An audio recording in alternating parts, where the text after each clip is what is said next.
You might think you know everything there is to know about Henry VIII. You'll know he married 6 times and had 2 of his wives executed. But the truth about our most famous king is much more complex and far more compelling. This series tells Henry's story over 6 of the most tumultuous decades in English history, separating the real man from the myth. To some, Henry was a cruel bully. Henry was self-obsessed, desired admiration. He could never be wrong. He wanted the theatre of punishment to be perfect. This is what happens when you defy Henry. To others, he was a charismatic and successful ruler.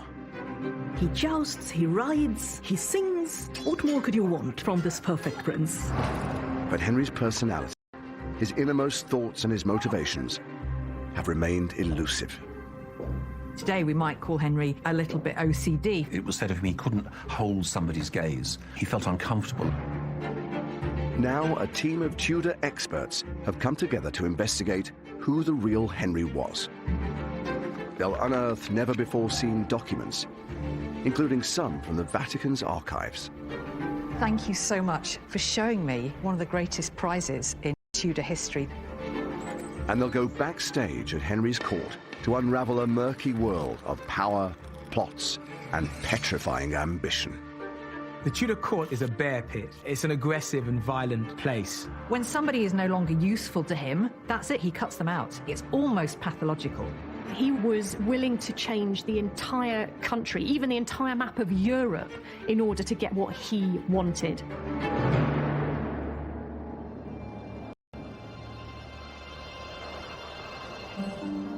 Henry VIII is born on the 28th of June, 1491. But he's never meant to be king in the first place. He's the spare heir, living in the shadow of his older brother, Prince Arthur. As the second son, the younger of the princes, comparisons could be made with Prince Harry. In fact, Henry was known as Harry for much of his childhood, and there are some similarities physically as well. He was allowed, really, to be a little bit wilder, to indulge his favourite pastimes. He just didn't have the same pressures as his elder brother.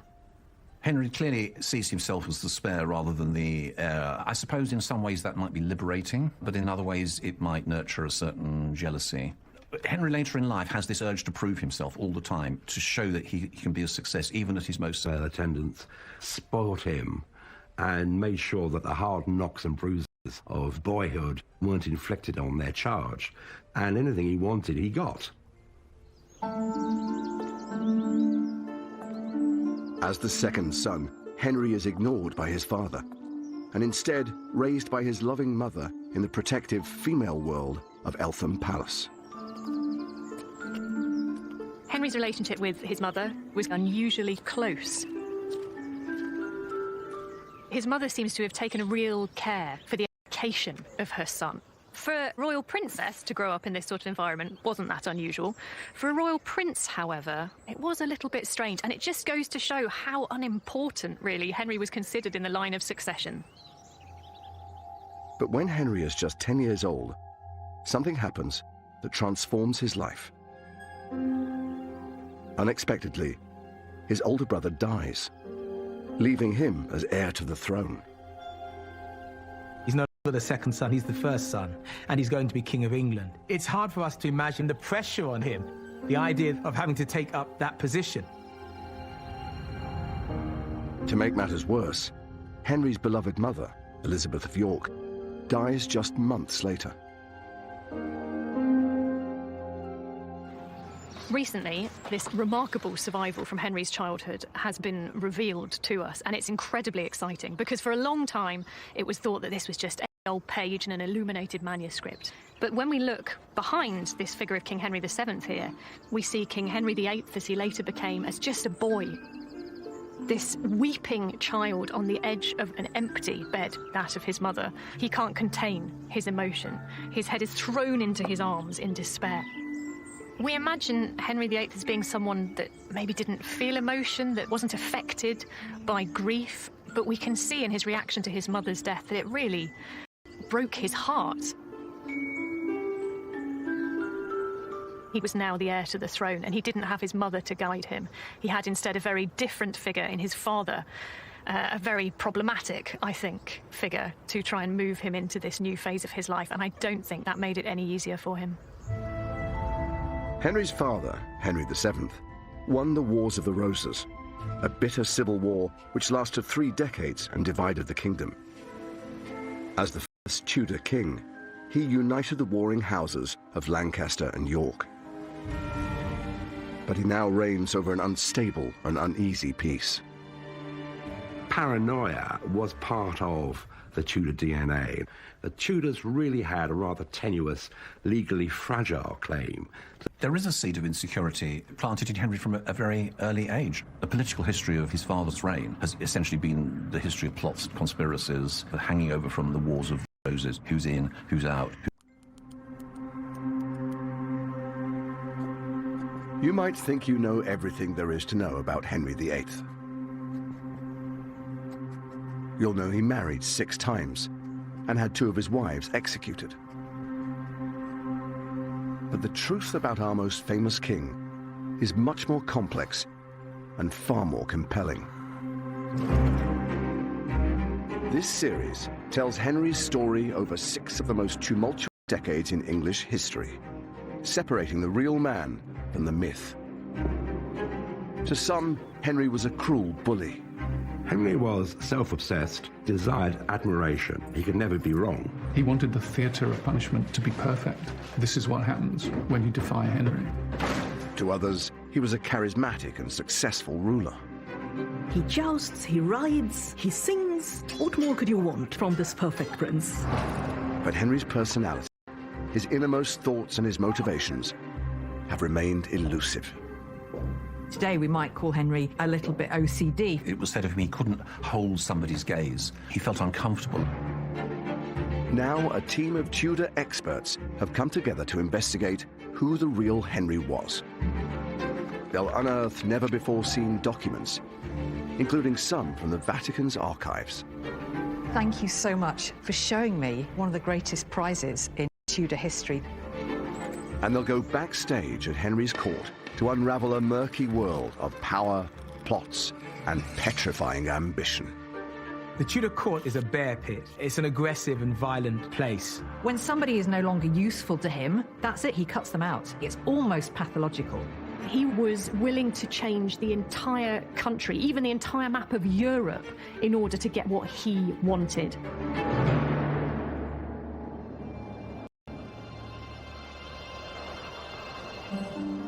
Henry VIII is born on the 28th of June, 1491. But he's never meant to be king in the first place. He's the spare heir, living in the shadow of his older brother, Prince Arthur. As the second son, the younger of the princes, comparisons could be made with Prince Harry. In fact, Henry was known as Harry for much of his childhood, and there are some similarities physically as well. He was allowed, really, to be a little bit wilder, to indulge his favourite pastimes. He just didn't have the same pressures as his elder brother. Henry clearly sees himself as the spare rather than the heir. I suppose in some ways that might be liberating, but in other ways it might nurture a certain jealousy. Henry later in life has this urge to prove himself all the time, to show that he can be a success even at his most... Attendants spoilt him and made sure that the hard knocks and bruises of boyhood weren't inflicted on their charge, and anything he wanted he got.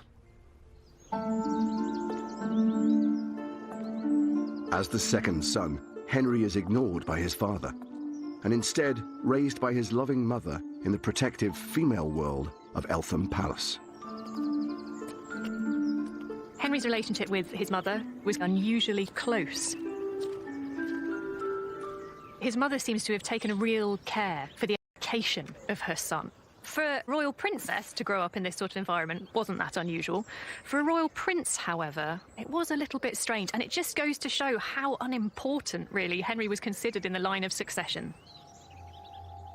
But when Henry is just 10 years old, something happens that transforms his life. Unexpectedly, his older brother dies, leaving him as heir to the throne. He's no longer the second son, he's the first son, and he's going to be King of England. It's hard for us to imagine the pressure on him, the idea of having to take up that position. To make matters worse, Henry's beloved mother, Elizabeth of York, dies just months later. Recently, this remarkable survival from Henry's childhood has been revealed to us, and it's incredibly exciting because for a long time it was thought that this was just an old page in an illuminated manuscript. But when we look behind this figure of King Henry VII here, we see King Henry VIII, as he later became, as just a boy. This weeping child on the edge of an empty bed, that of his mother. He can't contain his emotion. His head is thrown into his arms in despair. We imagine Henry VIII as being someone that maybe didn't feel emotion, that wasn't affected by grief, but we can see in his reaction to his mother's death that it really broke his heart. He was now the heir to the throne, and he didn't have his mother to guide him. He had instead a very different figure in his father, a very problematic, I think, figure to try and move him into this new phase of his life, and I don't think that made it any easier for him. Henry's father, Henry VII, won the Wars of the Roses, a bitter civil war which lasted 3 decades and divided the kingdom. As the first Tudor king, he united the warring houses of Lancaster and York. But he now reigns over an unstable and uneasy peace. Paranoia was part of the Tudor DNA.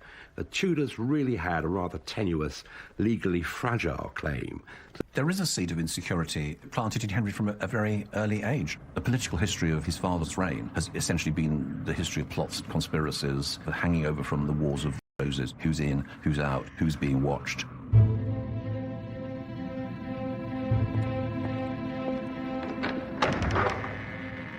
Everything changes for Henry when he becomes next in line to the throne.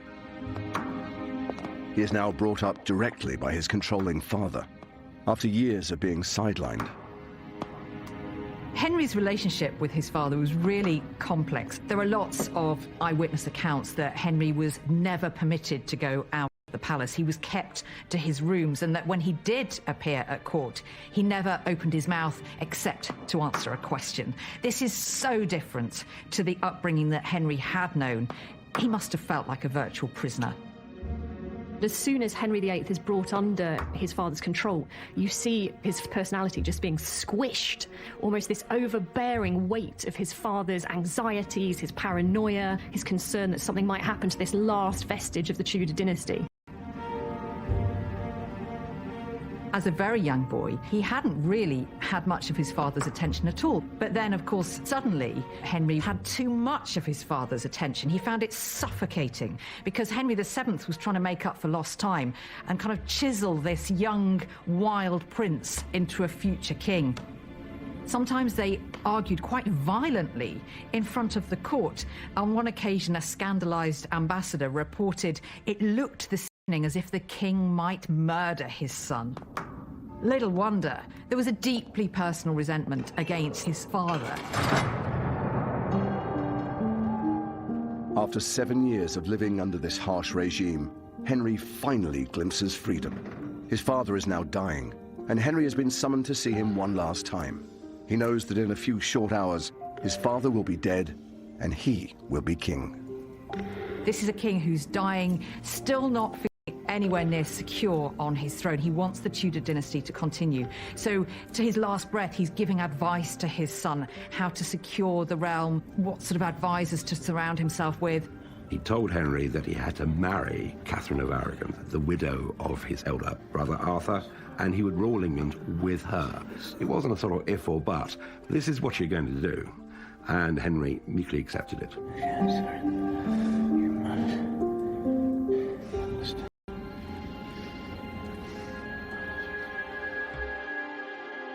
At exactly an hour before midnight, Henry VII dies. In that moment, the 17-year-old Prince Henry. Henry's feelings about becoming king would have been a mixture of apprehension about what was going to happen.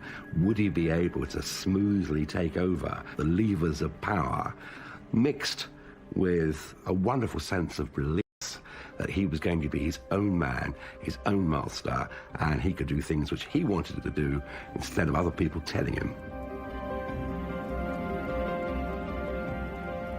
Remarkably, no one outside that room will hear there's a new king on the throne for 2 whole days. The story of what happened in that 48-hour period has intrigued historians for centuries.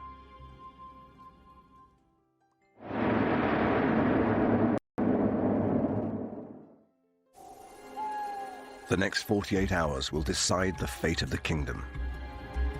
As soon as the old king dies, his closest courtiers start plotting. When Henry VII dies, there's essentially a court coup.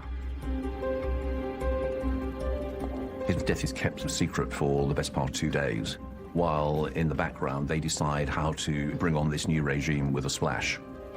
Henry played a full part in this cover-up of his father's death. Of course, he had a vested interest in it because he wanted to secure the throne. For Henry, this is his first real experience of the ruthless machinations of Tudor politics. The Tudor court is a bear pit. It's an aggressive and violent place. Your best friend can become your enemy, and your enemy can become your best friend. You need to be able to plan and plot your way through this vacuum of power. And in order to do that, you have to make sure that nobody knows the king is dead. Nobody has time to stage their own coup d'etat. He must have been affected by this atmosphere of intense fear and suspicion, not knowing who to trust, being very, very aware that actually the Tudors were a fragile dynasty. Henry is convinced that the biggest threat to his new reign is a rebellion coordinated by 2 of his father's most powerful advisors, Richard Empson and Edmund Dudley. Empson and Dudley were the sort of slick apparatchiks that Henry VII brought in to enforce his will, and they resorted to unsavory methods, rigging juries, accusing people of crimes they hadn't committed. Probably everybody disliked them. Early on the morning of the 24th of April, 1509, after 48 hours in limbo, Henry VIII is finally proclaimed king. But at the same time, he issues orders for the arrests of Empson and Dudley. Empson and Dudley are scapegoats. They're convenient. You get rid of them, you appear to distance yourself from... I think people had underestimated Henry before because they may have thought that he was merely a puppet that his father was controlling, but now Henry makes it very, very clear he's the one calling the shots. In the name of the king! What idiots! You're coming with us! Get your hands off me! The arrests win the new king instant support with his people. But it's likely that Henry has an ulterior motive. Henry VIII continued to resent his father for quite some time. He had had lots of his own impulses suppressed for years and years, and because Henry couldn't do anything about it as long as his father was king, when he was gone, well, there's an opportunity with Empson and Dudley to play out his irritations, his frustrations with his father. Down the stairs! On the same day, Henry issues a groundbreaking piece of legislation, a general pardon. This extraordinary document sees Henry explicitly criticize his father's reign. What Henry is trying to do is to win popularity and quickly. So as well as getting rid of his father's despised ministers, he issues a general pardon to all of those who'd fallen foul of Henry VII's justice. So of course this makes him incredibly popular. People love him.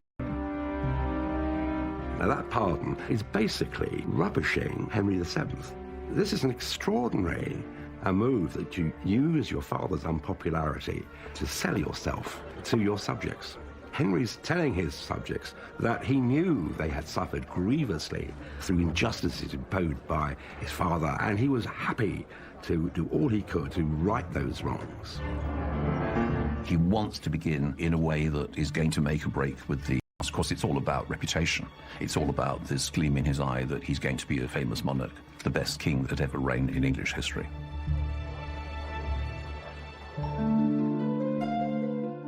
Henry is determined to distinguish his father's reign from his own.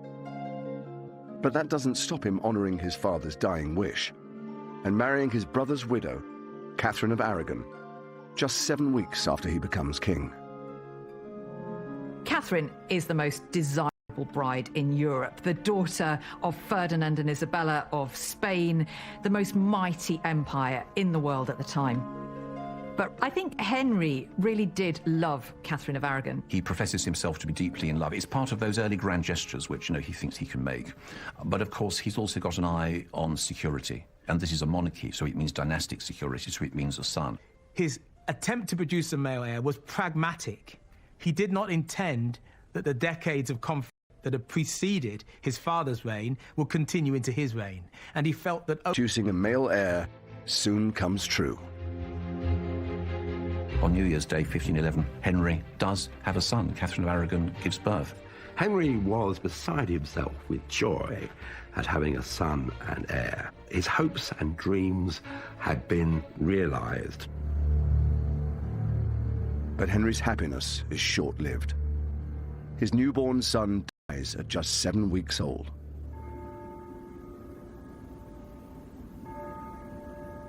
Henry doesn't seem to have responded very much at all to the news of his son's death.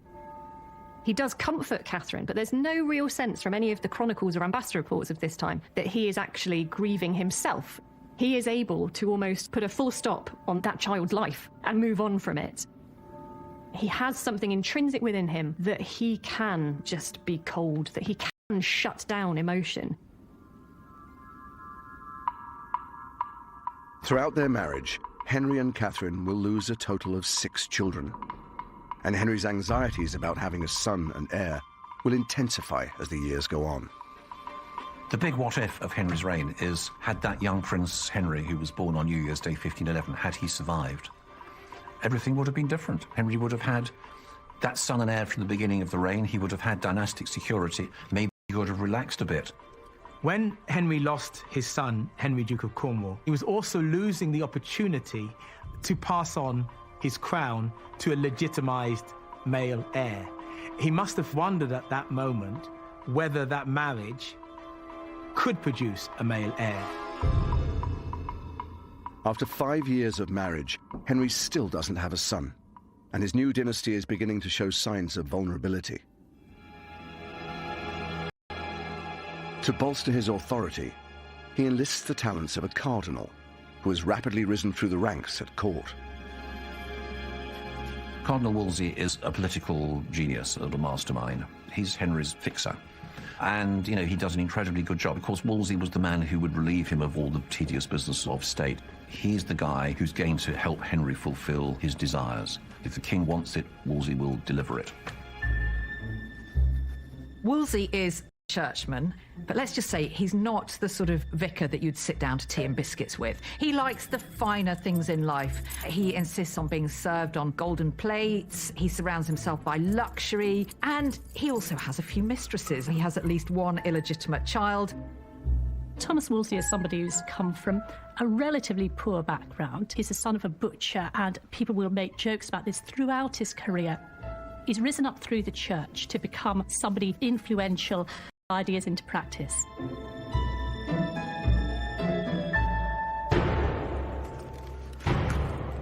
For Henry, Wolsey becomes indispensable. Henry has always loved outdoor pursuits, and whilst he hunts, jousts and fights, the cardinal takes all matters of state into his own hands. Henry in his 20s is often described as the most handsome prince in Europe. He was 6'1", stood above the other courtiers, and he certainly stood above the general populace. They could see him coming.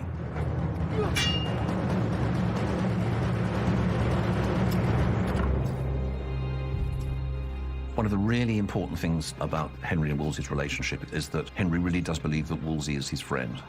They walk about together arm in arm in the King's privy garden. Wolsey can always walk in to see Henry. He doesn't need to make an appointment. Other ministers can't do that. Wolsey, he sees a huge opportunity for himself here, and he takes it. According to most courtiers, he has absolutely no right to be there. He's of lowly birth. He's worked his way to the top, which is highly unusual. But Henry really doesn't have that same snobbishness that the rest of his court have. Within a few years, Henry raises Wolsey to become his chief counselor and one of his closest friends. Hidden away in the archives of the Vatican Library in Rome is a remarkable account written by a 16th century Italian diplomat, which reveals more about their relationship than anything else.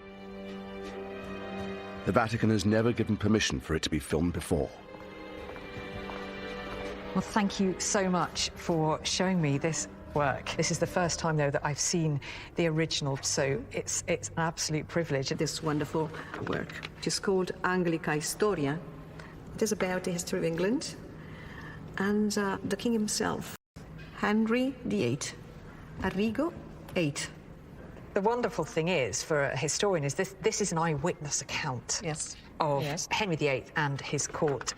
One of the best bits of his account is his description of Cardinal Thomas Wolsey, so Henry VIII's right-hand man. I mean, my Italian isn't great by any means, but I think in the page we have open here it says what good fun Wolsey was as well. He would sing and... We talk about him. Cantava, saltava, smiled, giocava. He told jokes. So he would entertain and tell jokes, and you can see the appeal of Wolsey for Henry, I think, from this account. At first glance, the document paints a picture of Wolsey as an entertaining member of Henry's court. But it's not what it first seems. It reveals that Wolsey is not at all flattering about Cardinal Wolsey and the methods he employed to manipulate his royal master. He describes him as a witty fellow who would cling to the royal side, strum the lute, dance, indulge in pleasant conversation. He's almost doing his business by stealth. Henry doesn't realise all the things he's agreeing to, and that by these methods he would inculcate, instill and drum into Henry's ears all of the messages that Wolsey wanted to get across. My favourite extract comes when he kind of lures Henry in by showing him a pretty jewel or a ring. It's almost like he's treating Henry like a child, tempting him with sweets, and Henry then just agrees to whatever the cardinal asks of him. Henry's weakness for flattery and manipulation allows Cardinal Wolsey to rise to the highest echelons of court. But in a few short years, Henry will turn on his close friend and advisor with a vengeance.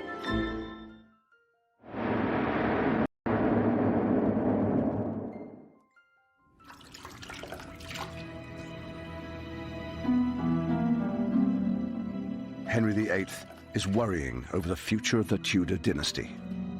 He still doesn't have a male heir, and he's surrounded by potential rivals to the throne. All his nightmares, all his problems haven't gone away. They've just been like good wine, lying there, getting stronger and more powerful. As Henry gets into his 30s, we see little glimmers of paranoia to the extent that he has started to change his personality. He started to mistrust people around him.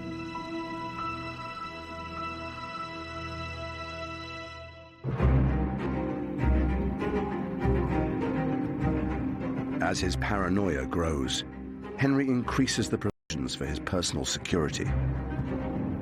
There is a quite extraordinary security service surrounding this king. His food is tasted before he's able to eat it. There's this elaborate ritual in order to put him to bed each night where the covers are checked for any knives in his bed.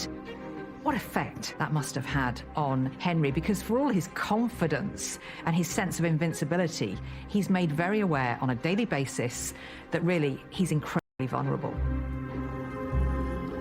Henry's suspicions extend to the servants who surround him day and night. The barber is one of the very few people who are allowed close proximity to Henry. To be the royal barber means that you are holding a sharpened... You've killed a king, you've committed treason. And so, therefore, it's very clearly specified how a barber should be behaving, even what company they can keep. These increasing provisions come from his paranoia, and they also start to feed it, because every single part of Henry's life was underscored with this sense of unease and suspicion about the people around him.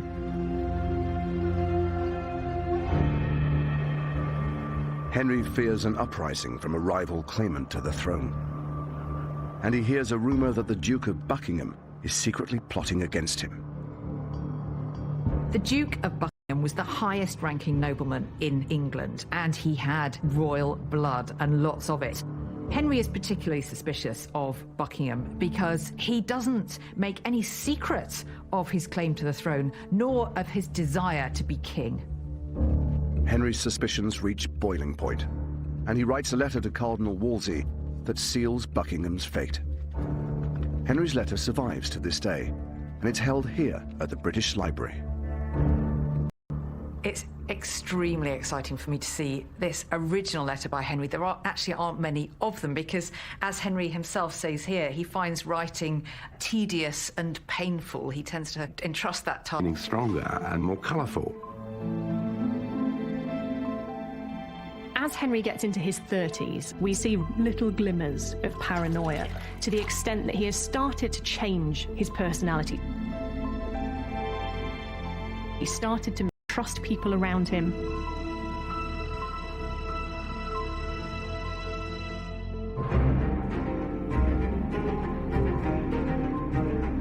As his paranoia grows, Henry increases the provisions for his personal security.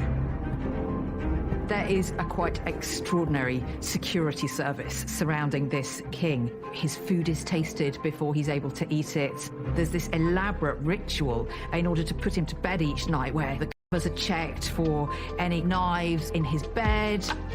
What effect that must have had on Henry, because for all his confidence and his sense of invincibility, he's made very aware on a daily basis that really he's incredibly vulnerable. Henry's suspicions extend to the servants who surround him day and night. The barber is one of the very few people who are allowed close proximity to Henry. To be the royal barber means that you are holding a sharpened blade next to the King of England's throat. If you make one mistake, you've killed a king, you've committed treason. And so, therefore, it's very writing tedious and painful. He tends to entrust that task to scribes. So the fact this is in Henry's hand is hugely significant. This letter was intended for Wolsey's eyes only. It's top secret. So Henry is instructing Wolsey to keep good watch on the Duke of Buckingham. He effectively wants Wolsey to spy on Buckingham. He is Henry's prime target. He's the one he is most afraid of. Wolsey soon uncovers a whole raft of evidence that's enough to condemn Buckingham for treason. He's plotting rebellion. He's even stealing some of Henry's own servants and placing them in his household. Also, the thing that rankles most with Henry is that a monk has prophesied that Buckingham will be king. Well, for a man as paranoid as Henry, that really is going to be the nail in the coffin.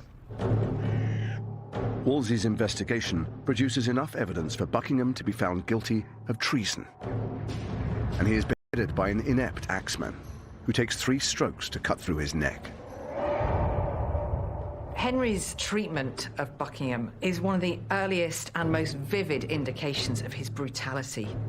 This caused shockwaves across the kingdom. He wasn't going to suffer any hint of treason, even amongst the highest nobles of the realm.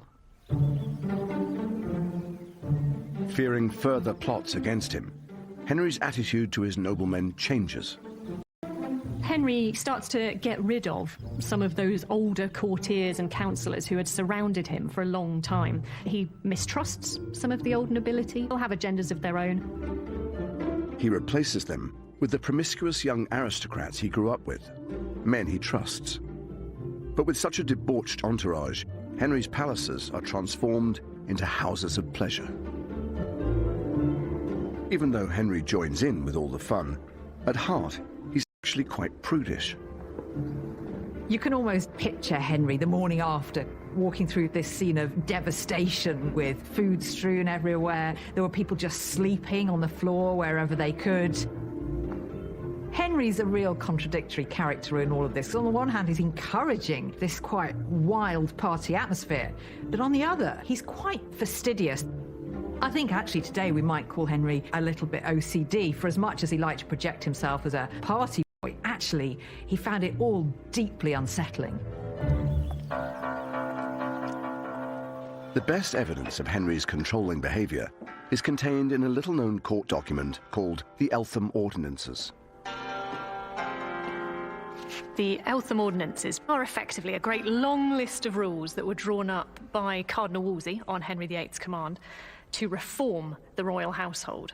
But what's fascinating about them is that they give us an insight into Henry's psyche. One of the things that's really clear here is just how bossy Henry is. He instructs here that the people in his privy chamber shall be loving together and of good unity and accord. So, in other words, go about your work with a smile. And, perhaps more importantly, keeping secret all such things as shall be done or said in the same privy chamber. I mean, this is basically a gagging order. If you're working for the king, then don't speak about what you see or hear in the privy chamber. But for Cardinal Wolsey, the Eltham Ordinances serve another purpose entirely. Wolsey had an ulterior motive. He wanted to control the people who were getting close to the king. He wanted to ensure that other people couldn't bend his ear, and as it says here, not intermeddle of causes or matters. In other words, the people who are close to the king should not be talking politics, and they shouldn't be trying to move up in the world. So this is really something of a political coup at the same time as it is a book of rules for how the household should behave. The Eltham Ordinances helped Wolsey to become the most powerful man in England, other than the king himself. But there are signs that Henry feels the cardinal is getting too big for his boots. Wolsey runs a court that is spectacular. You know, when he holds parties at Hampton Court, there are hundreds of people there for dinner. But it's also getting to a point of almost competing with Henry himself. And that's a bit of a problem. Henry starts to look more closely from time to time. They have the odd little clash. I mean, Henry was always in charge, even when he was just leaving things to other people. A real indication of Henry's growing unease with Wolsey's status comes over the issue of Hampton Court. Wolsey knows that Henry's a bit jealous of it. And when he realises that he's starting to lose Henry's favour, he makes this very symbolic gesture of giving it to the king.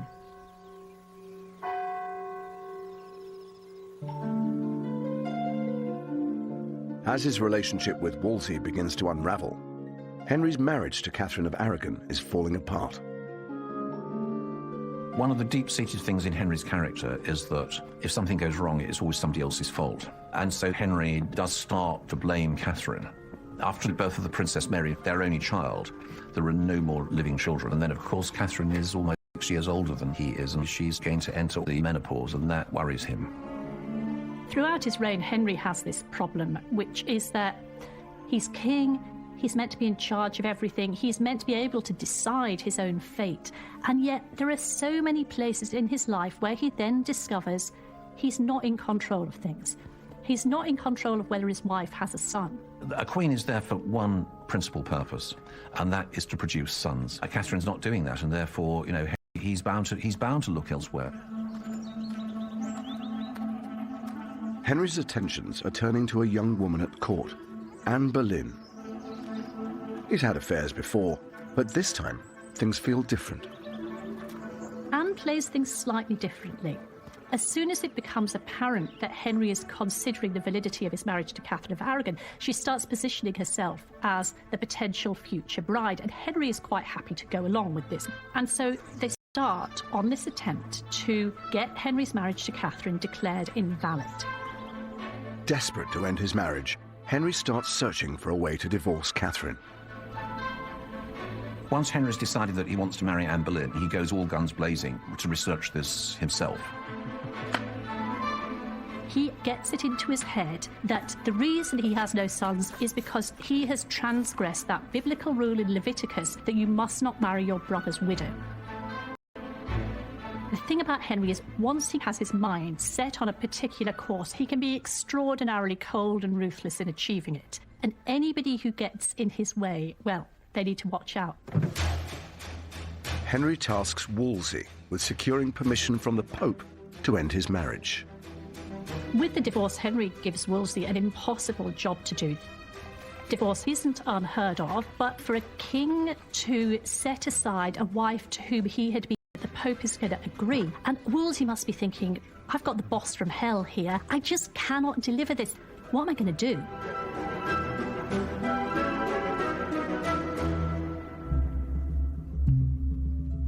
Wolsey's attempts to secure a divorce are failing. Losing patience, Henry takes matters into his own hands, and he initiates a very public trial of his marriage to Catherine. From Henry's point of view, the divorce trial should have been a way to sort things out and get a legal ruling to get his own way. But the Queen comes in, she gets down on her knees before Henry, and she makes this extraordinary plea to her husband, asserting her role as his wife, pleading for her rights to stay in the marriage.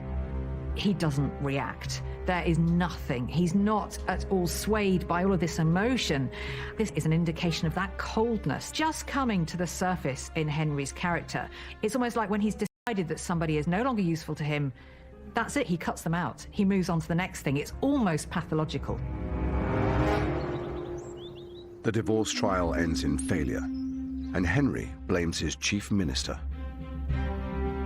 Wolsey has genuinely tried to get Henry the divorce he wanted. And it's not really Wolsey's fault that this has not worked out. I mean, the big balance of power is against him. And yet, in Henry's mind, Wolsey has failed in the most significant diplomacy that Henry has ever asked him to do. There was this invisible line which Henry drew. Once you cross that line, you will pay the penalty for doing it. And there's no going back. You can't rub out history. Once you have annoyed Henry, once you have damaged his ego, you will pay for it. And Wolsey knew his days were numbered.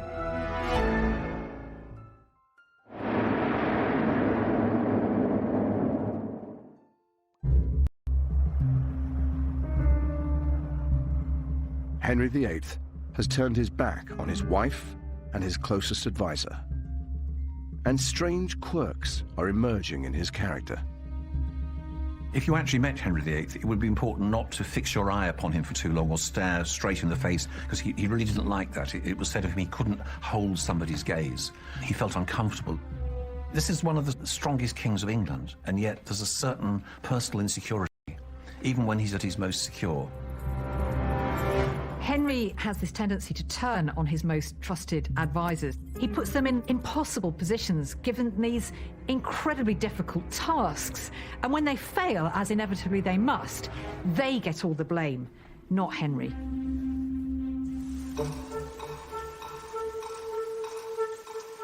Henry banished. Once the king's most powerful subject, Wolsey is stripped of his post as Lord Chancellor, and his property is seized.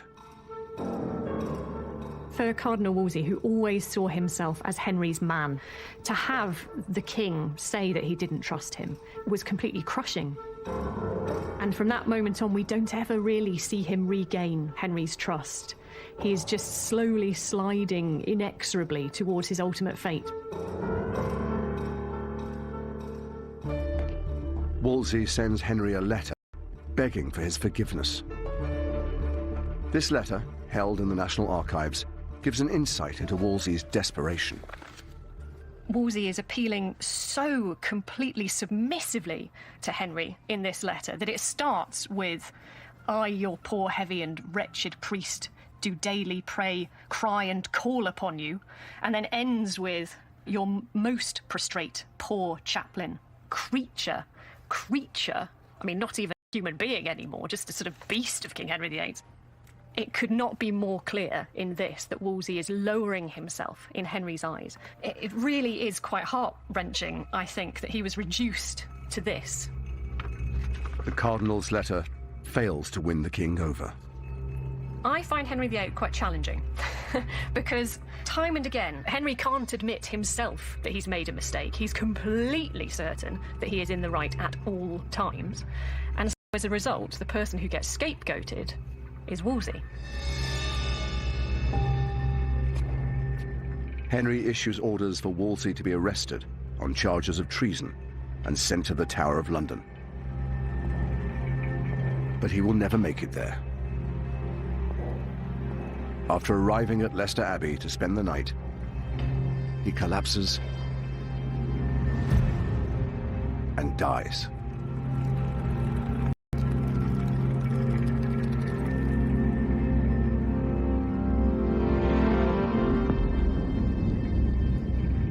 In the aftermath of Wolsey's death, one of his servants goes to see Henry to try and persuade him to look kindly on his old servant. This is when we see Henry's contradictory nature, because Henry declares, if I could lay out £20,000 to bring back the cardinal, I would gladly do it. In the next breath, he reminds Wolsey's servant that his master had died whilst owing him £1,500. After Wolsey's death, it becomes clear that the Pope will never grant Henry a divorce. But Henry is so determined to marry Anne Boleyn that he will stop at nothing to achieve it, to break with the Pope and the Roman Catholic Church. He didn't want to be responsible to the Pope. He wanted to centralize power to himself. It was the only way he would get a divorce.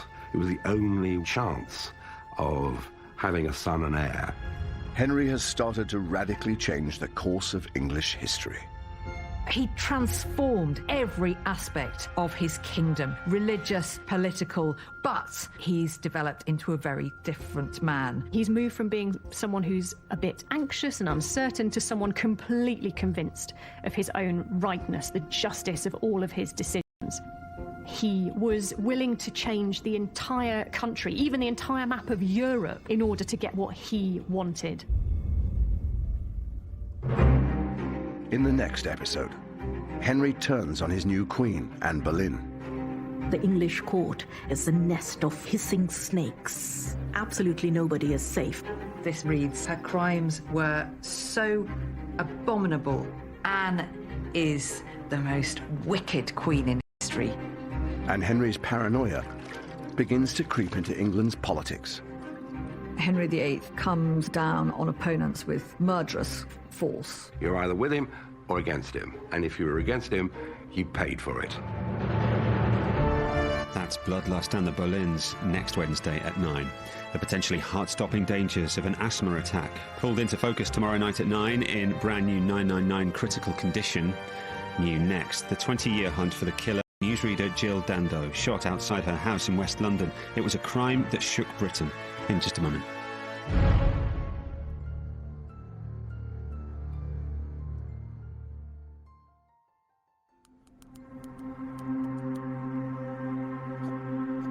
You might think you know everything there is to know about Henry VIII. You'll know he married 6 times and had 2 of his wives executed. But the truth about our most famous king is much more complex and far more compelling.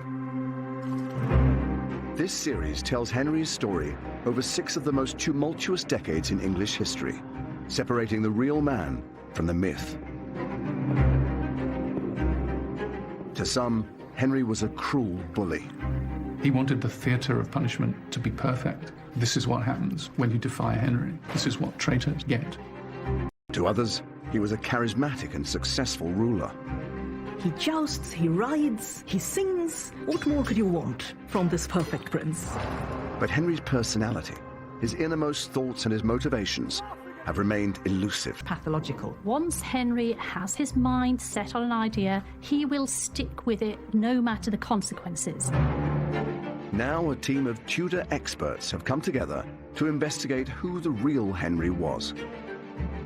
Here are Henry's insecurities written in black and white.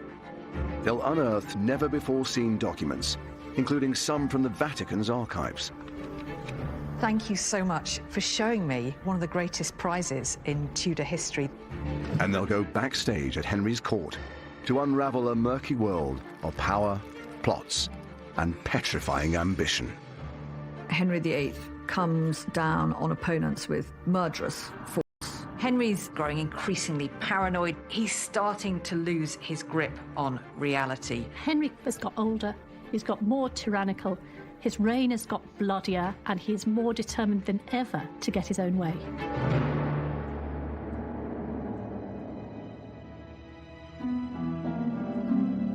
Henry VIII is now 41 years old.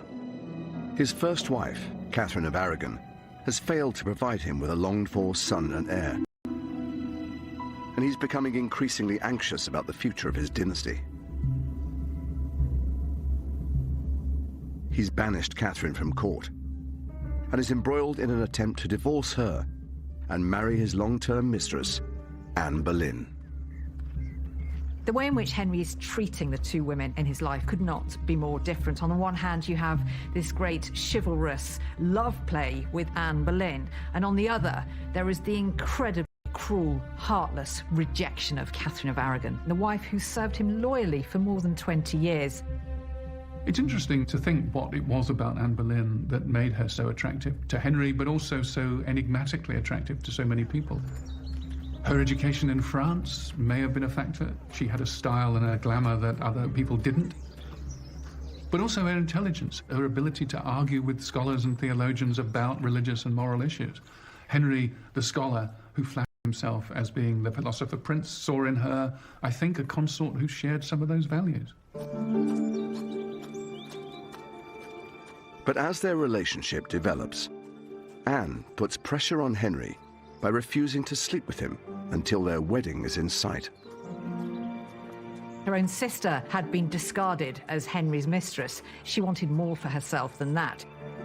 She wanted to be queen. So for 7 long years, she keeps him at arm's length, giving him a little bit of encouragement and then destroying his hopes the next. That speaks volumes about just how much Henry was enthralled to Anne. They survive to this day and are held deep within the Vatican Library. Regina, thank you so much for allowing us to film here and for showing me what has to be one of the greatest prizes in Tudor history. These are the original letters from Henry VIII to his great love, Anne Boleyn.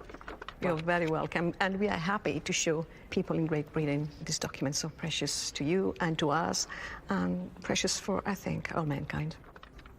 Henry's letters are written in French, the language of courtly love, and are filled with romantic gestures. You can see there in French, to my mistress, there at the top of the page. He wishes. And, you know, he talks about being struck by the dart of love, or dart d'amour. Now, this is very famous, isn't it? The love heart. It's very romantic that he draws a love heart around Anne's initials, and then either side are his own initials. And even though we don't have Anne's responses, we can sense that she's the one in control, because it's all Henry making the effort and trying to woo her. Yes. And she's remaining just out of reach, which I think was part of her genius, actually. The letters demonstrate just how desperate Henry is. The longer Anne holds him off, the more insecure he becomes. This is probably my favourite of the letters, because I think it's the most revealing of Henry's state of mind. You sense his insecurity in a way, because he talks of how he's been in a great agony since receiving Anne's last letter, not knowing how to interpret it. Here is a man who has showered his love with affection, with letters, with gifts. He's had very little back. One of the naughtiest letters in the whole collection is this one here, where you really get a sense of Henry's frustrated lust. He writes to Anne, wishing myself, especially of an evening, in my sweetheart's arms. Here's a man in torture through this unrequited love. Anne's not giving him much back. Henry doesn't know where he stands, and it's sending him crazy. Anne Boleyn's behaviour and the desire for a male heir have provoked Henry into making one of the most monumental decisions in English history: breaking with the Roman Catholic Church. Eventually, free from the Pope's authority, Henry divorces Catherine of Aragon and marries Anne Boleyn. But all of this comes at the highest imaginable price. Henry's break with Rome was probably the most devastating political and religious and social event. For 500 to reject the authority of the Pope and everything that represented was something which disoriented, terrified everyone. The nation was traumatized. Henry then declares himself head of his own Church of England. For Henry to claim to be the head of the church was unprecedented. It's very hard to imagine the radical, shocking nature of that claim. A layman, not someone trained in the church, not a bishop, not someone in holy orders. Henry believes this makes him second only to God. On the one hand, you need to have quite a big ego to deal with that. On the other hand, it's a great deal of responsibility. Henry, who is already trying to manage a kingdom, is now trying to manage a church as well. So at the point that Henry breaks with Rome, I don't think anybody quite knows what is going to happen next. Henry might have got his wish to marry Anne Boleyn, but this revolutionary decision is about to catapult England into chaos and damage Henry's reputation with his people.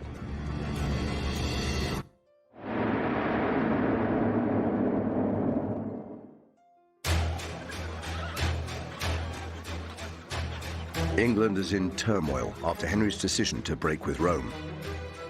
But despite opposition, he is now ruthlessly forcing the new religion on his Catholic people. To push his religious revolution through, he has a secret weapon in the form of his new chief advisor, Thomas Cromwell. Thomas Cromwell is nothing less than a genius, talented lawyer. He's a property developer, a moneylender, trader. But Cromwell is very different to the noblemen that Henry's surrounded by. Thomas Cromwell was the son of a lowly person in Putney, just down the river from London. And he had this unique ability to annoy people, particularly the rich nobility of Old England, who regarded him as a common upstart because he wasn't from the great and good families. Men like Cromwell owe everything to Henry's readiness to put them in place. So they really suit Henry because they're going to be loyal to him. Henry is really drawn to Cromwell. He's got a cheeky sense of humour. He's not afraid of Henry. And as a natural bully, Henry is actually rather disarmed by that. He was ruthless, ambitious, and quite happy to tread on anyone who got in his way. Cromwell seizes the opportunity to win favour and hatches a plan to make Henry rich. He's worked out that England's monasteries possess millions of pounds in untapped wealth. Of all these monasteries, and it's all going to go straight into your pocket. Kings are always short of money, and that was music to Henry's ears. Henry wanted to be the richest king in Christendom. It's all about his image for Henry. He wants to have the most magnificent court, to put one over on his rivals, such as the King of France. I'm not sure Henry's greedy. I think that Henry feels that as king, it is his right to be in charge of everything. To justify this making scheme, Henry and Cromwell start a slanderous propaganda campaign against England's Catholic monasteries. If you're going to dissolve the monasteries, you have to have an excuse to do it. So Cromwell and his agents go around, they start drawing up lists of things that the monks and nuns are doing wrong. Monasteries were always controversial places. These were houses of celibate men living on their own, often in remote, inaccessible places. Who knew what they were doing? Protestant reformers are saying not only are these places of idolatry, but they're places of sexual sin. They're superstitious, they're monsters. It's quite astonishing that the first piece of explicit legislation against sex between men comes in 1533, precisely in the context of this campaign. They find it useful to say, you know what's going on in these monasteries? This is why we need a crackdown. And so they use this not just to attack the monks, but to close down the institutions altogether. They say things have got so bad, all got to go. Under Henry's orders, hundreds of monasteries across the English countryside are pillaged and destroyed. Henry closed in the region of 563 monasteries. That's an enormous amount. These buildings had dominated the English landscape for centuries. They were almost like the social services of their day, fulfilling the role of hospitals, a charitable function. And so, of course, their loss had a huge impact on Henry's people. There's one report that suggests there's 20,000 monks and nuns wandering around the country homeless. That just gives you an indication of how much of a shake-up of society this was. Henry had pledged that all of the income from these religious houses would be invested in creating new, reformed religious establishments. He didn't keep his promise. He gave away a lot of the riches, a lot of the lands to his nobles, and he kept an awful lot for himself. 25 years into his reign, Henry has come close to destroying the Catholic Church in England and made a fortune in the process. But remarkably, in private, he's still clinging on to the traditional Catholic beliefs that he grew up with. While in public, he's outlawing all sorts of things, such as going to Mass. In private, that's exactly what he's doing. The Catholic Mass is at the heart of Henry's religious beliefs and really at the centre of his life, and he attends Mass every single day. We know he crept on his knees to the cross at Easter. These are, in the views of most Protestants, superstition. But Henry was convinced they weren't. Superstition with the things the other people did. These things were true belief, because in his heart he was performing them in the right way.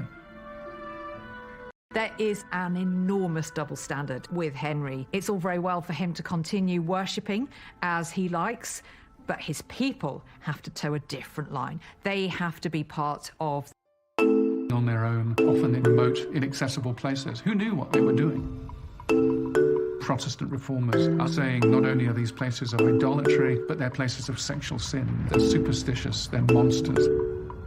It's quite astonishing that the first piece of explicit legislation against sex between men comes in 1533, precisely in the context of this campaign. They find it useful to say, you know what's going on in these monasteries? This is why we need a crackdown. And so they use this not just to attack the monks, but to close down the institutions altogether. They say things have got so bad, they've all got to go. Under Henry's orders, hundreds of monasteries across the English countryside are pillaged and destroyed. Henry closed in the region of 563 monasteries. That's an enormous amount. These buildings had dominated the English landscape for centuries. They were almost like the social services of their day, fulfilling the role of hospitals, a charitable function. And so, of course, their loss had a huge impact on Henry's people. There's one report that suggests there's 20,000 monks and nuns wandering around the country homeless. That just gives you an indication of how much of a shake-up of society this was. Henry had pledged that all of the income from these religious houses would be invested in creating new, reformed religious establishments. He didn't keep his promise. He gave away a lot of the riches, a lot of the lands to his nobles, and he kept an awful lot for himself. 25 years into his reign, Henry has come close to destroying the Catholic Church in England and made a fortune in the process. But remarkably, in private, he's still clinging on to the traditional Catholic beliefs that he grew up with. There's a real contradiction in Henry's attitude towards the religious changes, while in public, exactly what he's doing. The Catholic Mass is at the heart of Henry's religious beliefs and really at the centre of his life, and he attends Mass every single day. We know he crept on his knees to the cross at Easter. These are, in the views of most Protestants, superstition. But Henry was convinced they weren't. Superstition with the things the other people did. These things were true belief, because in his heart he was performing them in the right way. There is an enormous double standard with Henry. It's all very well for him to continue worshipping as he likes, but his people have to toe a different line. They have to be part of the new reformed religion. But Henry's religious hypocrisy is testing some of his closest friendships, to people like Thomas More. Thomas More's relationship with Henry VIII was as close to a friendship as a Tudor king could have. They argued long into the night. They talked about the latest works of philosophy and religion. They went up on the leads of the palaces and looked at the stars and talked about astronomy.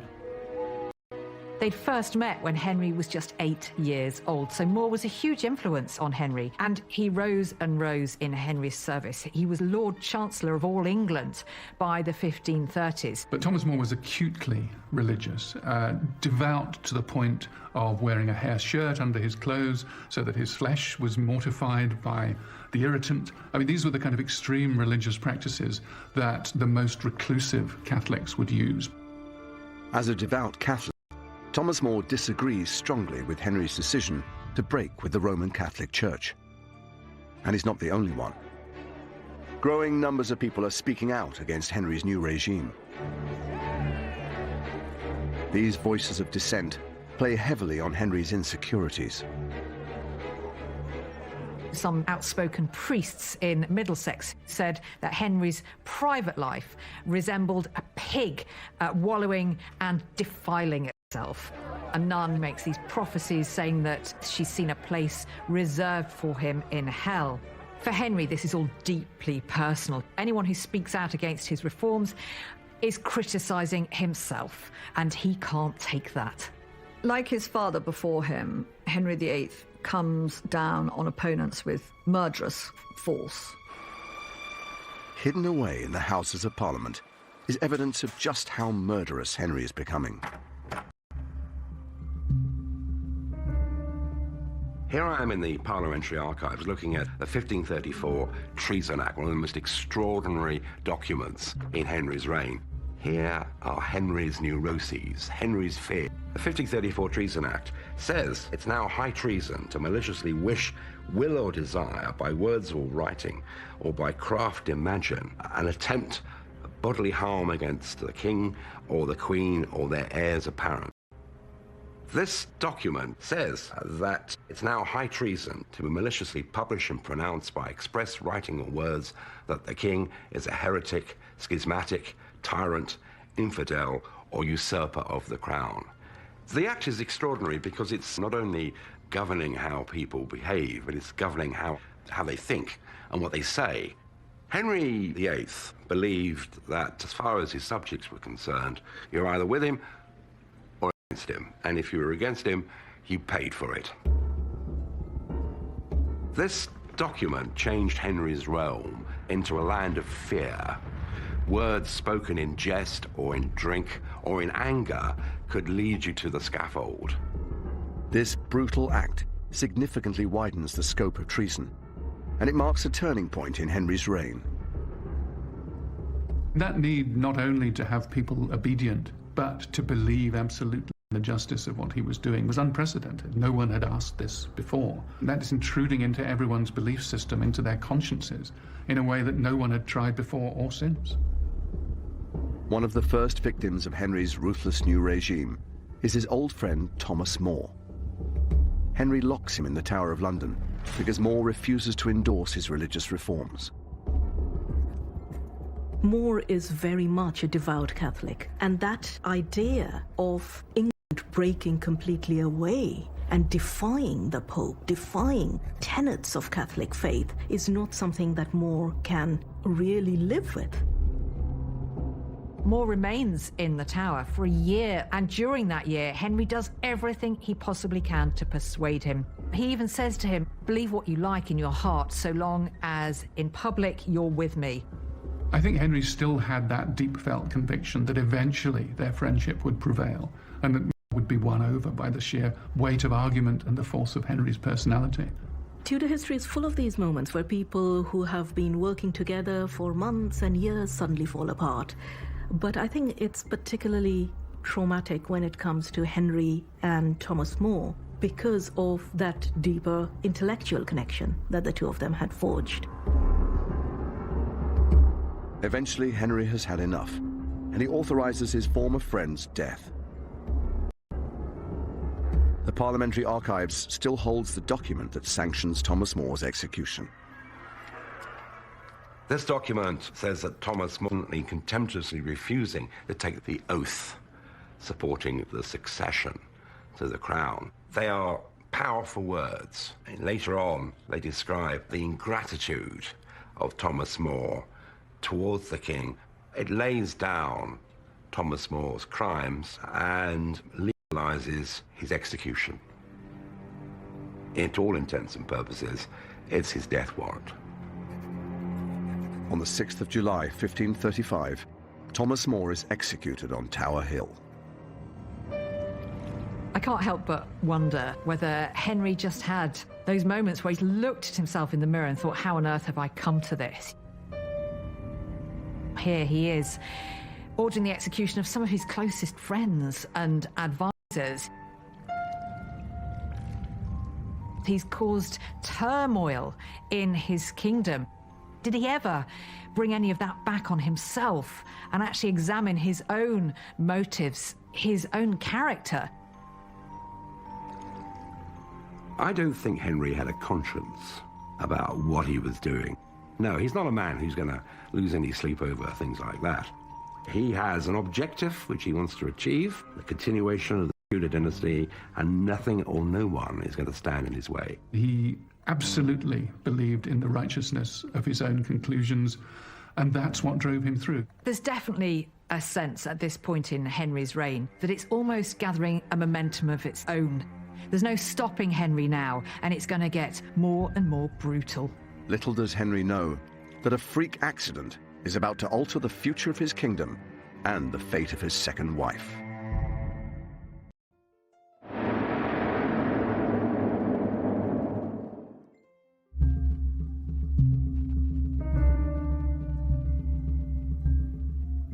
Henry VIII is now 44 years old, and his break with the Roman Catholic Church is beginning to tarnish his reputation. He's desperate to project the image of a king at the height of his powers. In the middle of the 1530s, Henry was a man increasingly obsessed by his public image. He would spend many hours getting dressed by his men, covering up all those signs of weakness and projecting this idea that here is the most magnificent king ever to sit on the throne of England. Henry, from the beginning, is very conscious of the importance of the public eye, but also he really enjoys it. He loves performing to people. Being the monarch, you have to look the part, and Henry is particularly adept at this. Really interested in fashion. So we have records of Henry spending 75 pairs of shoes in one single 12-month period. Henry is the ultimate investor in, dare I say, bling jewelry. But beneath the royal clothing is a king who is far more vulnerable than he looks. Concerned he's losing the love and respect of his people, Henry's propaganda machine goes into overdrive. Having broken with Rome, it was really important for Henry to win some hearts and minds if he's going to avoid a big rebellion. It involves a certain amount of PR effort using print, which is a pretty new technology, to produce lots of pamphlets and trying to win back some of that popular support. It's not easy to get a country to break away from a faith that it had as a part of its way of life for centuries beforehand. So that trauma of separating from the Catholic Church is something that Henry has to respond to directly.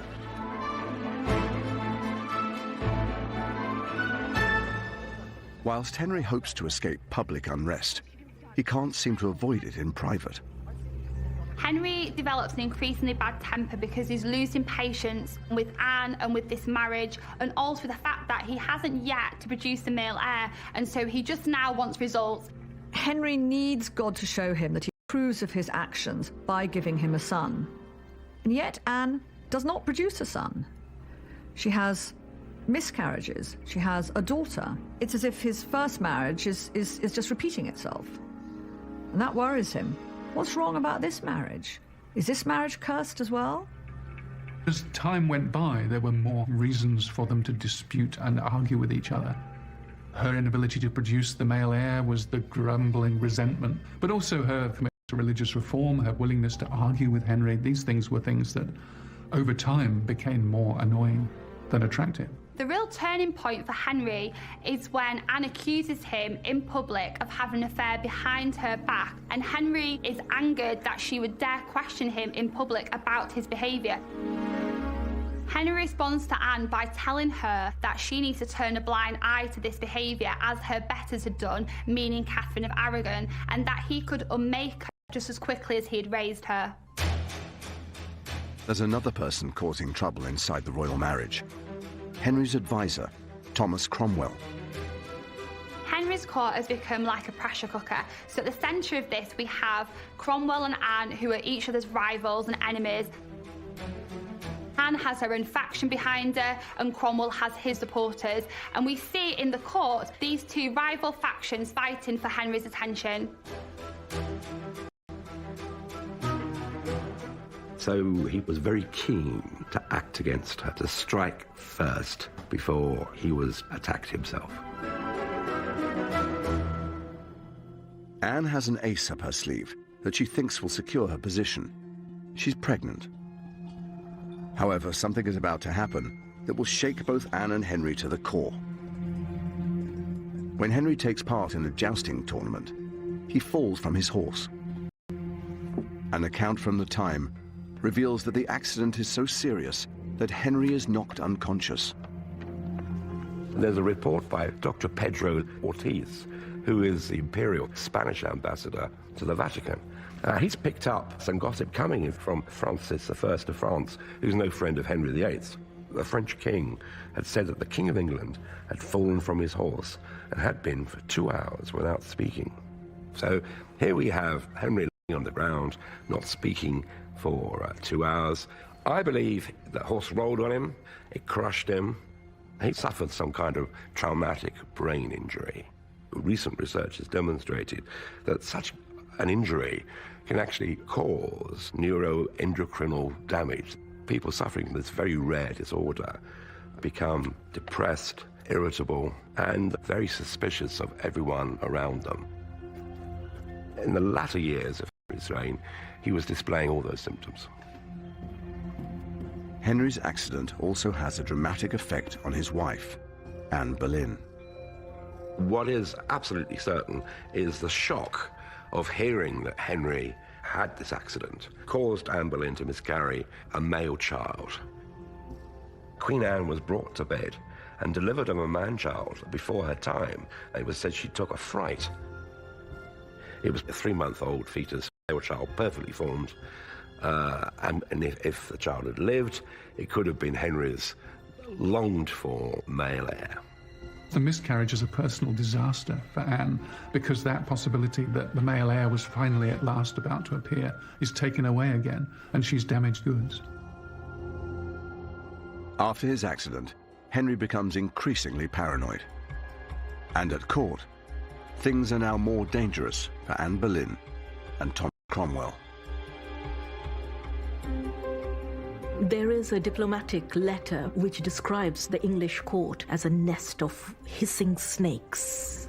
There are eavesdroppers at every corner. Absolutely nobody is safe, from the Queen to the greatest statesman of the country.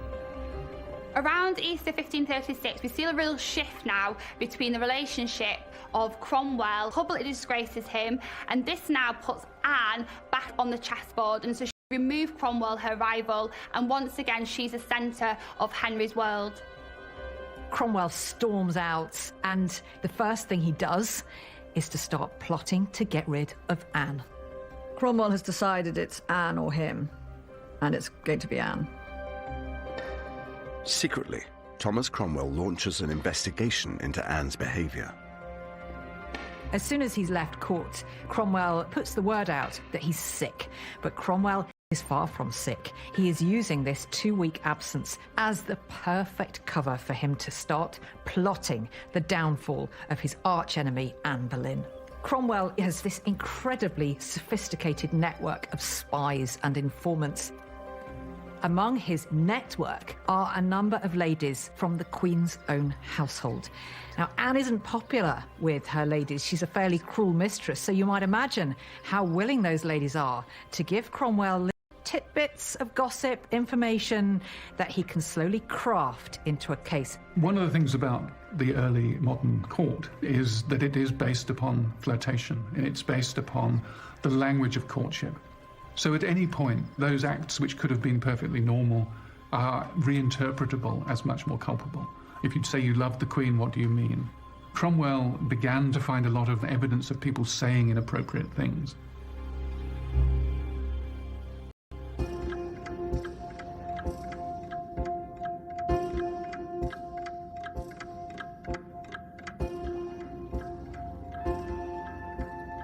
Just 2 weeks later, Cromwell presents his findings to Henry. When Cromwell had to go and tell Henry what he'd discovered, it must have been the most terrifying moment of his political career. To say that the king's wife, his queen, was adulterous, I mean, that's not news you can in a list of other things as you're going through the morning's business. Cromwell's evidence accuses Anne of conducting an affair behind her husband's back with not one, but 5 men. He had to take control of that, and he took control of it with a ruthless passion, a rage that meant that it had to be driven through, that there was no escape. This is a man not in denial, but in manic acceptance of the charge. And I think that's what drives the process from there on in. When he wanted something to be true, it became true. And this was absolutely the case now with his second wife's infidelity, because her real failure, let's be honest about it, was not giving Henry a son. That was the only way she let him down. I don't believe she was guilty for one moment of lenience. In the archives of the British Library is a letter that provides a glimpse into Henry's mind during this time, as well as the man manipulating him, Thomas Cromwell. This is a letter by Thomas Cromwell written in May 1536 at the height of the controversy surrounding Anne Boleyn.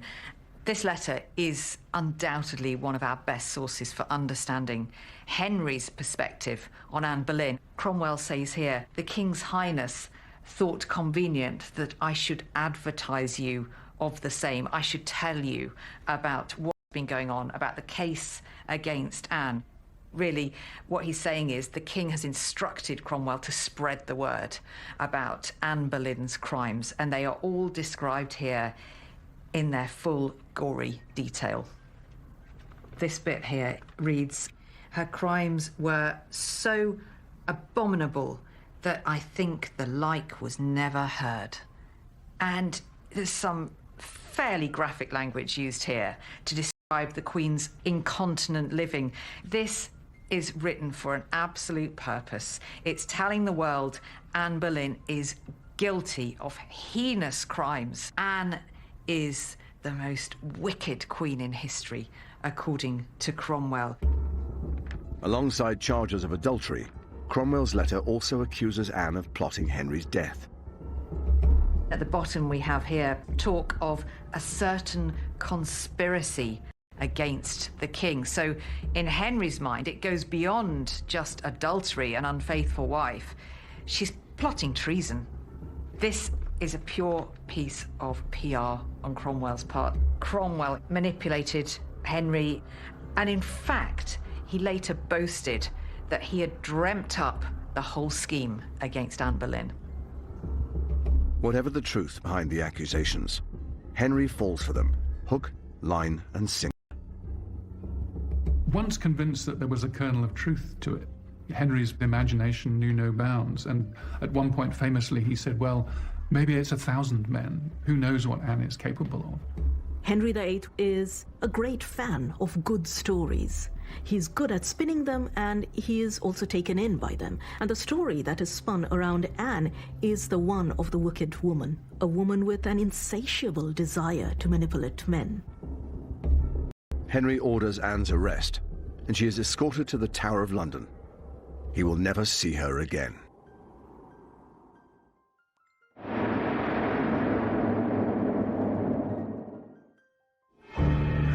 In the Tower of London, reports suggest that Henry VIII is becoming mentally imbalanced. The Spanish ambassador reported that Henry had collapsed in tears about Anne Boleyn's downfall.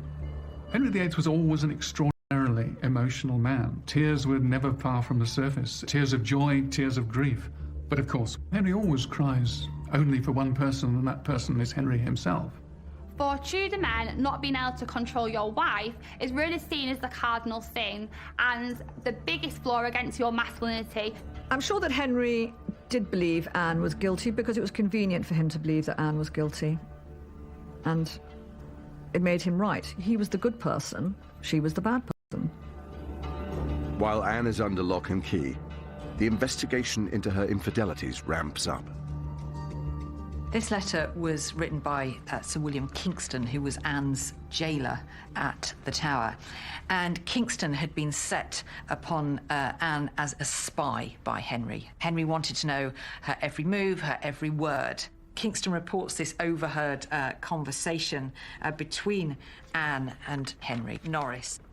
Norris was actually one of the gentlemen who served the king, but he was also a great favourite with Anne and stood accused of adultery with her. Anne asks Norris why he would tarry before getting married. Why is he waiting to get married?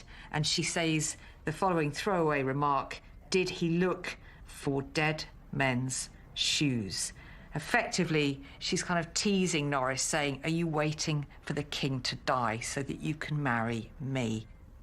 The fact that such a throwaway remark, harmless in itself, was enough to condemn a Queen of England shows you just how febrile the atmosphere was at Henry's court. The king himself was growing increasingly paranoid.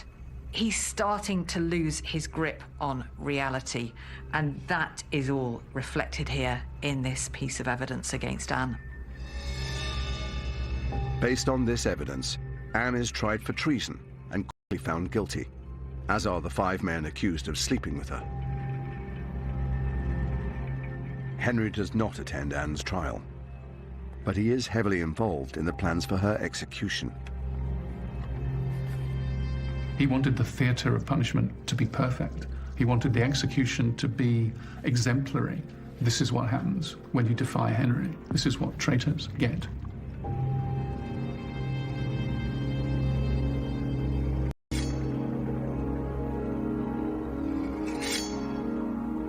Henry didn't ever like to associate himself with death. He wouldn't go to funerals, and he didn't want to be seen in the same space as Anne Boleyn ever again. Her name was not to be mentioned. All trace of her was removed from his palaces, so of course he's going to be nowhere near the Tower that day. But he invited 1,000 people to watch Anne Boleyn's head being struck off. Those are the actions of a madman. On the morning of the 19th of May, 1536, Anne Boleyn is executed. But Henry has already lined up his next wife. The speed with which Henry moves on to wife number 3, Jane Seymour, is deeply disturbing, really. The very next day, they are betrothed. They're married 10 days later. Now, that is fast, even by Henry's standards.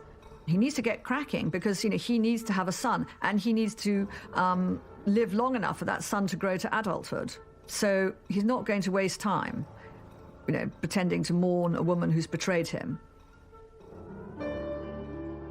The following year, Jane Seymour is able to give him what his 2 previous wives have not: a healthy son and heir to the throne. Tragically, Jane herself dies only 2 weeks after the birth, leaving Henry once more alone. But his reign is far from over.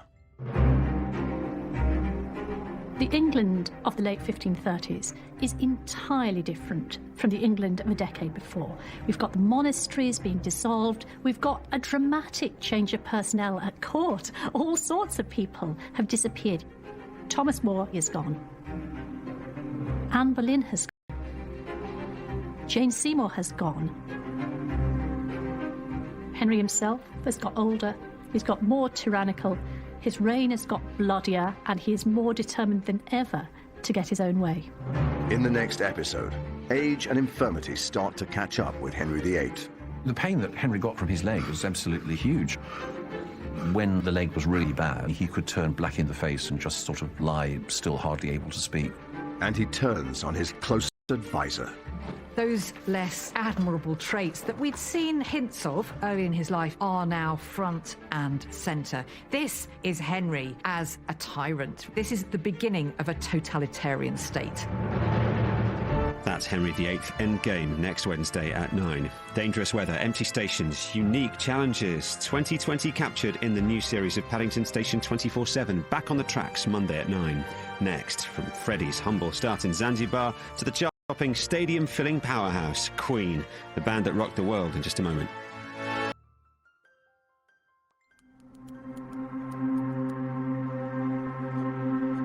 You might think you know everything there is to know about Henry VIII. You'll know he married 6 times and had 2 of his wives executed. But the truth about our most famous king is much more complex and far more This series tells Henry's story over 6 of the most tumultuous decades in English history, separating the real man from the myth. To some, Henry was a cruel bully. He's clever. What he likes to do is to trap people. He's a very skillful manipulator. Henry's punishment was exemplary in its brutality. To others, he was a charismatic and successful ruler.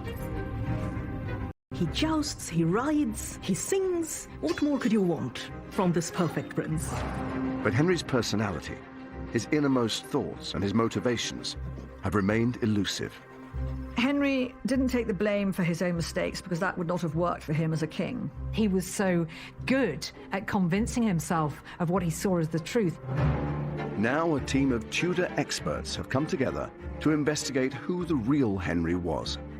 If you ever needed proof that Henry was a bit of a megalomaniac, this is it. And they'll go backstage at Henry's court to unravel a murky world of power, plots, and petrifying ambition. The English court is a nest of hissing snakes. No one quite knows who to trust. There are spies and informers. It's very, very clear that behind this public facade was somebody who was fundamentally vulnerable and insecure.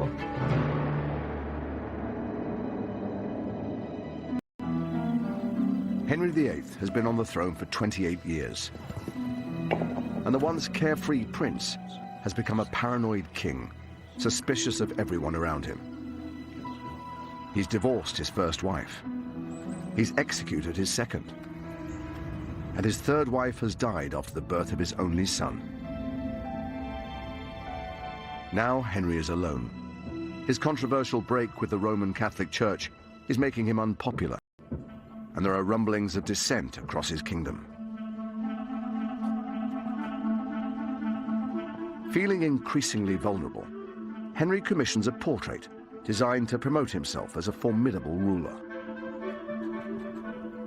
This is the iconic portrait of Henry. This is what everybody sees in their mind's eye when they think of Henry VIII. The silhouette of that figure could identify him just by itself. At us, he looks like a mighty emperor. It's no coincidence that the codpiece is at eye level. You can't fail to notice it.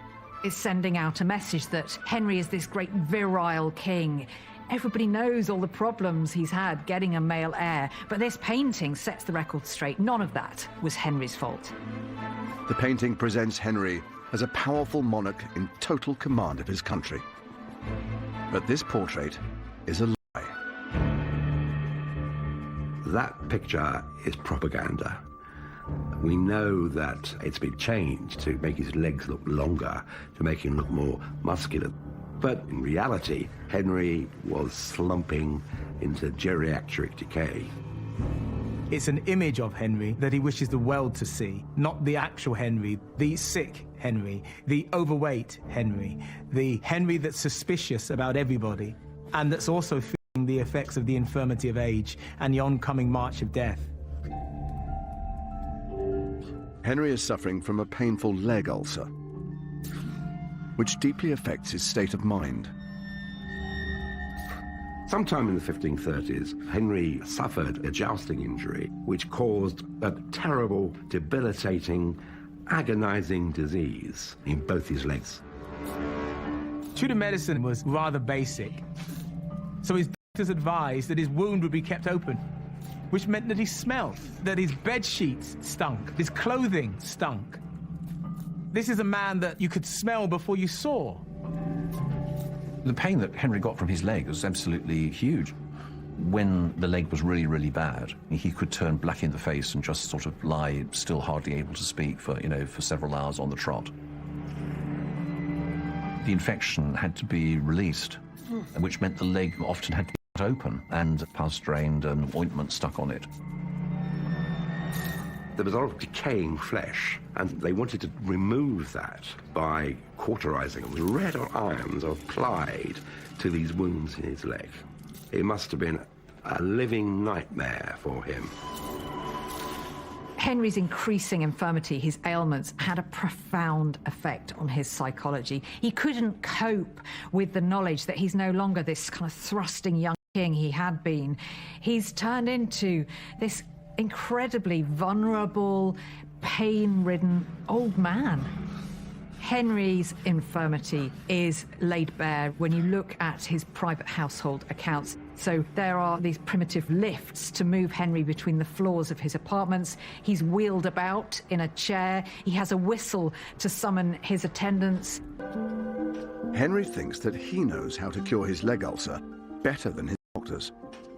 A 16th century manuscript contains 32 medicinal recipes that Henry concocted himself. Most of his recipes are concerned with pain in the legs. So here's a plaster devised by the king at Oxford to ease the pain and swelling about the ankles.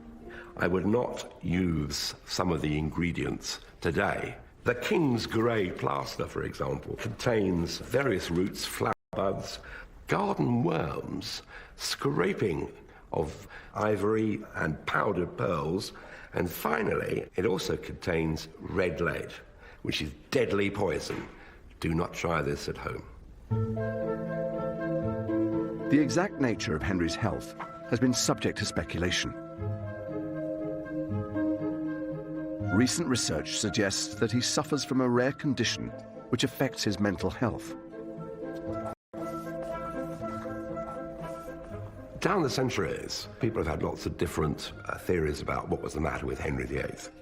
I think Henry suffered from a hormonal disorder called Cushing syndrome. In 20% of cases, it turns the victim into a suspicious person, wary of everyone around them. They become melancholy, depressed, anxious. They can't take a decision. They'll change their minds continuously. Now, all these symptoms Henry displays in the latter years of his life.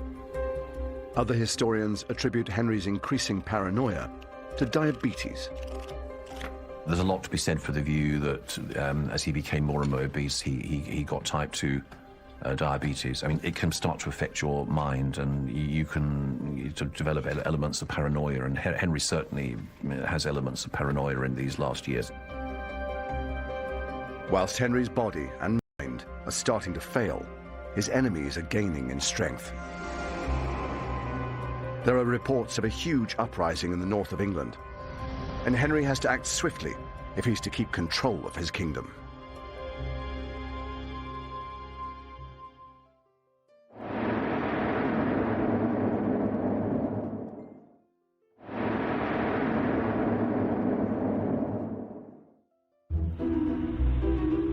Henry VIII is now 46 years old.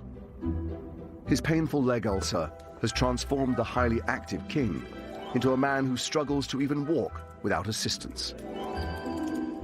This lack of exercise, combined with massive overeating, are making him obese. And there are detailed records of the enormous quantities of food. On pretty much any given day of the week, we have everything from swan and custard through to rich roasted baby kid or lamb. There's butter and eggs, there's jelly and hippocras, porpoise and seal for the king's delight. But it's been estimated that King Henry VIII would have been having about double the number of calories, bare minimum, that you would recommend in the 21st century. Because Henry was eating so much meat, he inevitably suffered severe constipation. And there's an account in the letters and papers of King Henry VIII of how one of Henry's physicians actually had to come and administer a clister, that is an enema, as we'd call it today, to the king in order to try and flush out his system. And the document goes on to proudly report how the king got up in the middle of the night and had a fair siege on the toilet. Delightful for all those around him, obviously. Henry always saw himself as that beautiful young prince he had been once, universally adored as a sportsman, an athlete, a Renaissance prince. And I think he found it very difficult towards the end of his life, as what he saw in the mirror was no longer that handsome young man, but instead undeniably a sort of slightly hideous sort of old creature. It's 3 years since Henry broke with the Roman Catholic Church and declared himself head of the Church of England. But now the repercussions of his religious revolution are catching up with him. Down the centuries, people have had lots of different theories about what was the matter with Henry VIII. Now the repercussions of his religious revolution are catching up with him. This radical move is extremely unpopular and results in a religious uprising in the north of England, known as the Pilgrimage of Grace. This was the first major rebellion against Henry's Reformation, and it shocked him to the core. Because he was so good at convincing himself of what he saw as the truth, he thought his people still loved him. This now changed everything. The whole point of the Tudors were that they brought peace and union to England after the divisions of the Wars of the Roses. And now you have division again. This is an epic failure of kingship, and Henry understands that, and he is extremely concerned. But with no army at his disposal, Henry is unable to defeat the rebellion with brute force.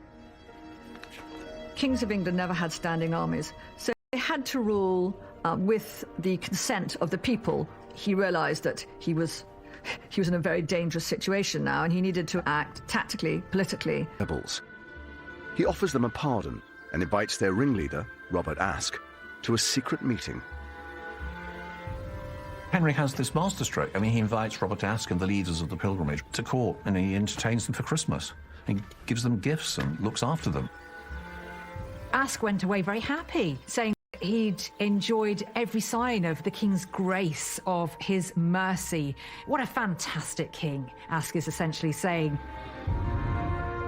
But it soon becomes clear that Henry's show of mercy is a trick.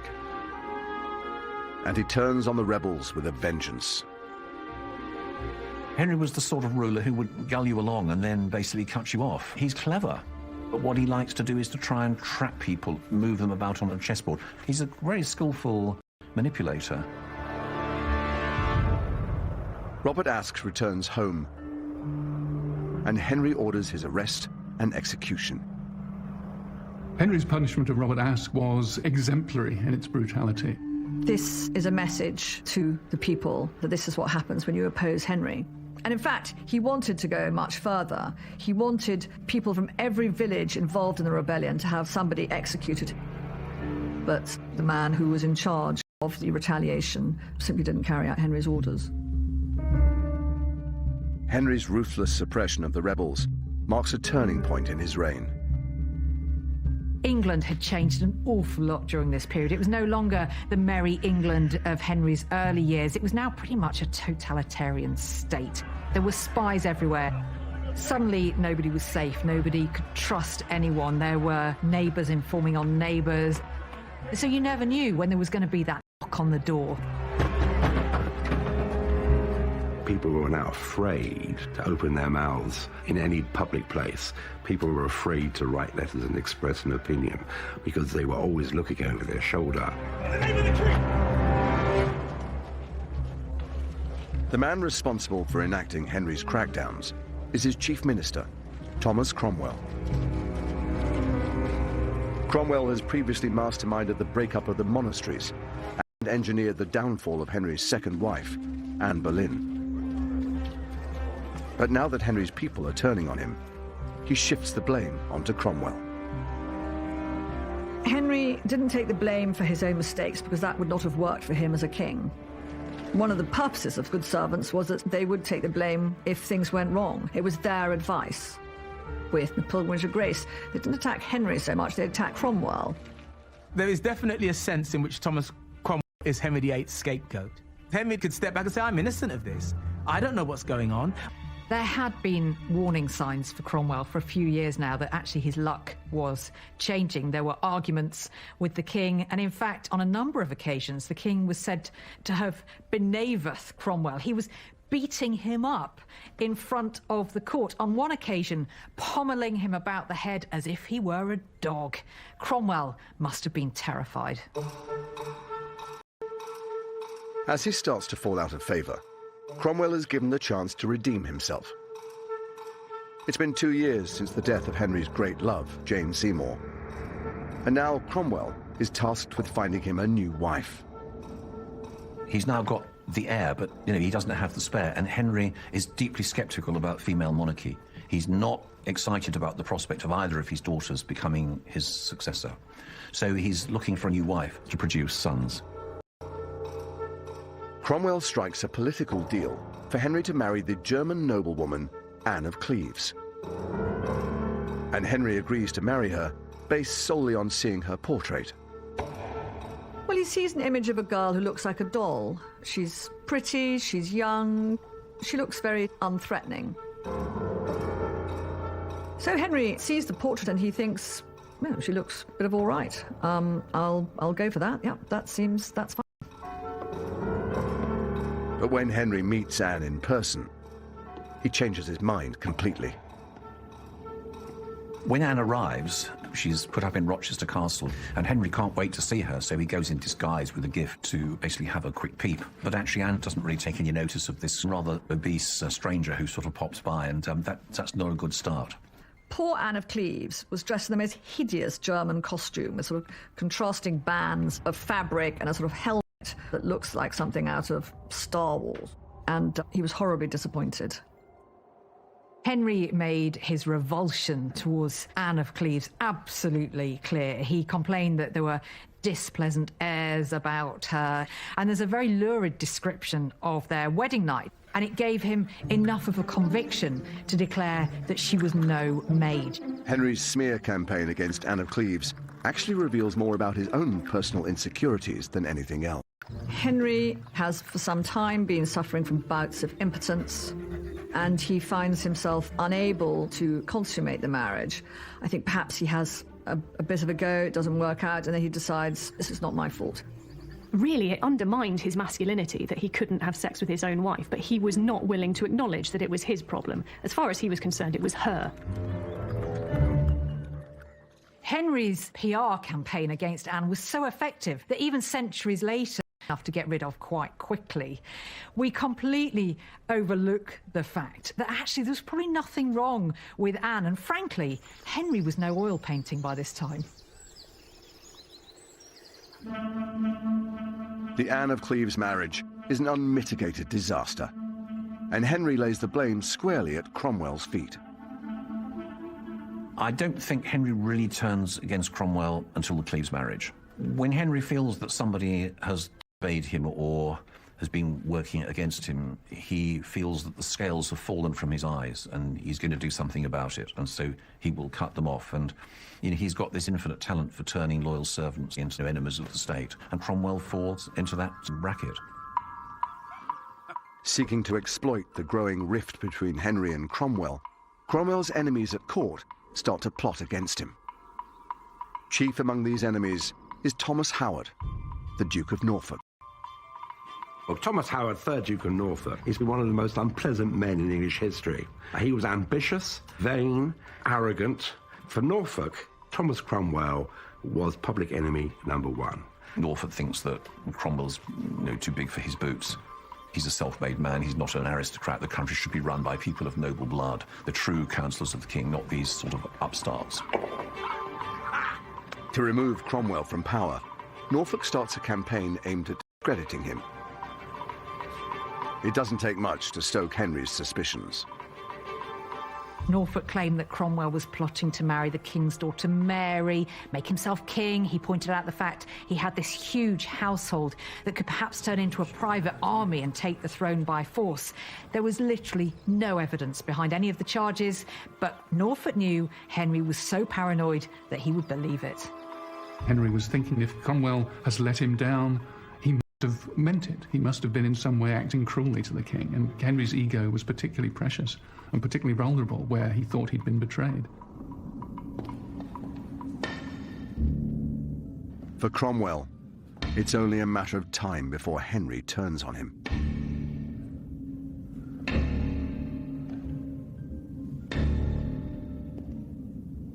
Thomas Cromwell knew the end was coming. He could smell it. He must have constantly been looking over his shoulder, not knowing who to trust. Henry finally gives the order to strike.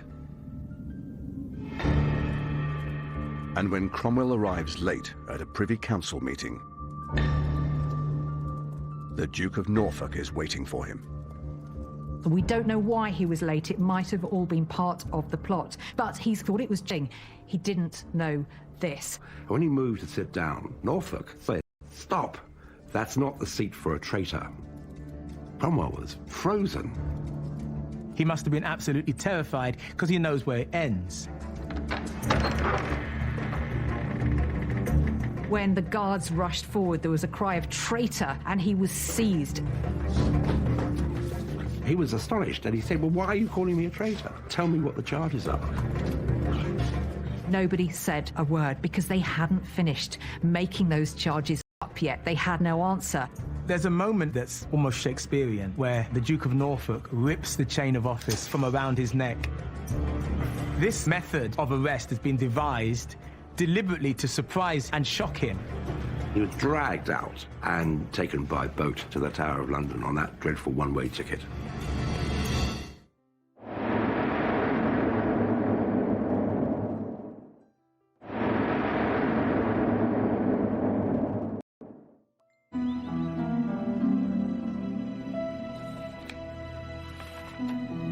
Henry VIII has been on the throne for over 3 decades.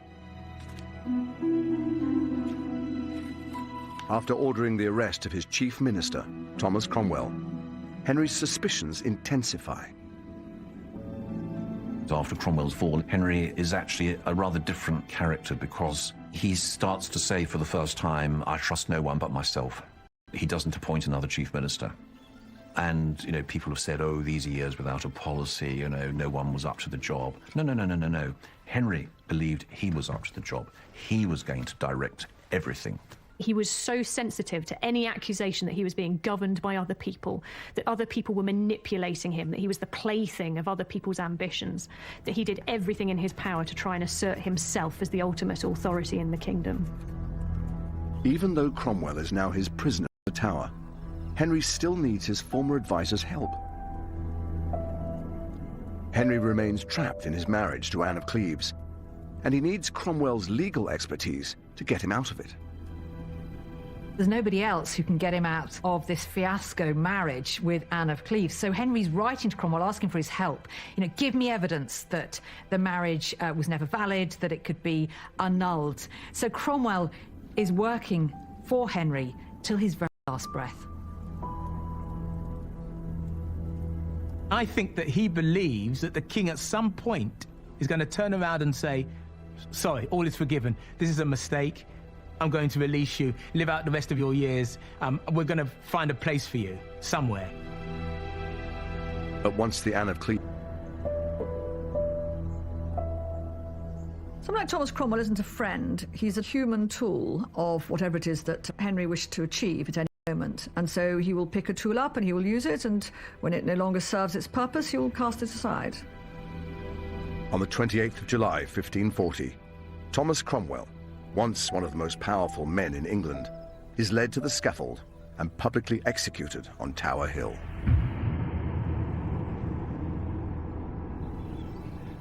With Cromwell out of the way, his arch-enemy, the Duke of Norfolk, sees an opportunity to secure greater powers for himself. And he has a secret weapon to help him, his teenage niece, Catherine Howard. The moment that Catherine Howard was in the king's bed, Norfolk probably thought he was absolutely made for life. I mean, Norfolk was a cynical, unpleasant career aristocrat who beat his wife, knocked her teeth out. I mean, this was not a nice man. So the fact that he was using women as pawns in a political game shouldn't surprise us. You like it here? Norfolk's position is secured when Henry takes Catherine Howard as his 5th wife. He seems to rediscover something of his lost youth in her. He adores her and is seen playing with her in public. So he feels himself to be this young king again. He wanted to prove to everyone around him that he was a virile man. And I think that his caressing of Catherine Howard, his constant parading her about this place as this young bride on his arm, just massive overcompensation. He's old enough to be her grandfather, so they must have presented this rather incongruous image of Beauty and the Beast. But Henry and Catherine's honeymoon is short-lived. After just 15 months together, evidence emerges that Catherine wasn't a virgin when she married him. On the 2nd of November 1541, Henry VIII was at Mass up in the King's Closet, just above us here in the Chapel Royal of Hampton Court Palace. and he was presented with a letter from Archbishop Cranmer that relayed the sordid details of Catherine Howard's past. And it explicitly says in this account that Cranmer didn't just tell the king this information, but instead put it in writing. He declared the information thereof to His Highness in writing. Because, as it says here, he had not the heart to express the same to the king by word of mouth. This account makes it very clear that Henry was completely heartbroken when he discovered this news. It says his joy was turned to sorrow. He wept bitter tears. And you get this impression of someone who really, really wanted this marriage to work, who was deeply in love with Catherine Howard, and whose world just came crumbling down around him when he found out the truth about her. Against Catherine intensify, and she is accused of having an affair during her marriage to Henry. The moment he learnt about this, the moment he learnt that it was true that she had had an affair, he left. And that's what we see Henry doing time and time again in his relationships. It's quite disturbing that Henry has this capacity to just sort of turn off and move on from a person, even one who clearly he loved very deeply. Catherine Howard's fate is clear the moment Henry turns against her. She is beheaded for treason at the Tower of London. Catherine was just a girl who had been taken advantage of by men for most of her life, who ended up dying very bravely, but very horribly. After Catherine Howard, Henry is left with the reality of an aging man who's losing his virility. There is a sense of deep unhappiness that this is what he now has to live with, the wreck of the prince he once was. Despite 5 failed marriages, Henry only has 1 legitimate son. So he embarks on his 6th marriage, to Catherine Parr, hopeful that she will provide him with a spare heir.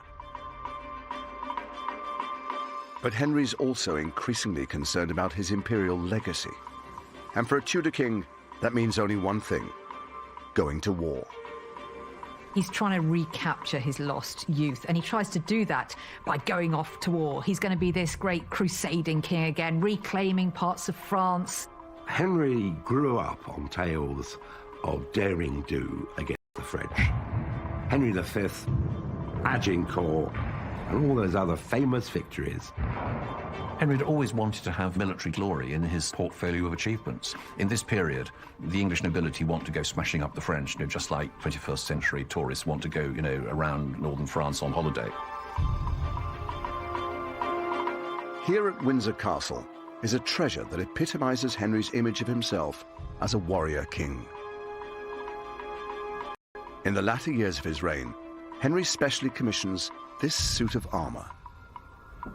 Here is the physical embodiment of Henry's childhood dreams, the symbol of chivalry, and the image of an armored man, Henry VIII's armor. Now, armor in the 16th century was made to measure, none of this off-the-peg stuff. It provides us with the true image of Henry as he would like to be projected, of power and might and ruthlessness. You can almost imagine his little piggy eyes behind that visor, glaring at us with contempt. Actually enlarged to accommodate his increasing size. Here, they're having to let in 5-centimeter plates on each side of his back plate because of his expanding girth, because he did weigh 28 stone. Now, in National Health Service terms, his body mass index was way off today's scale. He was a man mountain. In order to make him feel more comfortable and to flatter him, his male courtiers start to wear enormous padded doublets and clothes so that they appear just as big as the king. This also affected Henry's psyche. I think he was really humiliated by what he had become. Henry's very aware that his advancing years and medical disorders threaten to derail his battlefield ambitions. So, while he still can, he personally launches an assault on the French port of Boulogne. I mean, his idea of leading his army in person, of course, means directing operations from a safe distance inside a sort of wooden pavilion, which is lined with fake marble inside. He is like a small boy with lots of toy soldiers. He is in his element. He loves the siege. He loves all these cannonades which fire day and night. It was an attempt to gain glory by conquering France again.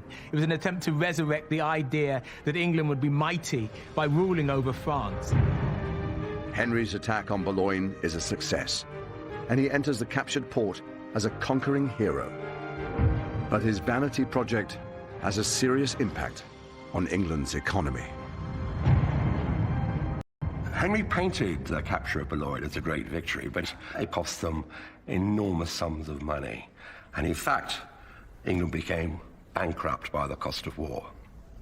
5 years after Henry died, a Tudor accountant was given the task of calculating how much the wars had cost. He produced a 16-page account which showed that it had cost the poor English taxpayer, equivalent in today's money, £1.87 billion. And it shows the burden which his subjects had to bear to pay for his hopes of military glory. Despite plunging England into bankruptcy, Henry's military ambitions do have some benefits. Henry's military legacy was enormously positive. Yes, he'd depleted the royal treasury in the process, but he'd created one of the greatest navies in the world, and also an incredibly impressive army as well. He'd made England a power to be reckoned with. And so you had to maintain the appearance of a strong king, able to deliver justice, able to lead the nation in war. These were the things that united the realm. Henry would have been seen as a good king, because a king who leads to victory in a war is a good king, almost regardless of anything else. But just after Henry secures the military legacy he's always dreamed of, his health takes a turn for the worse.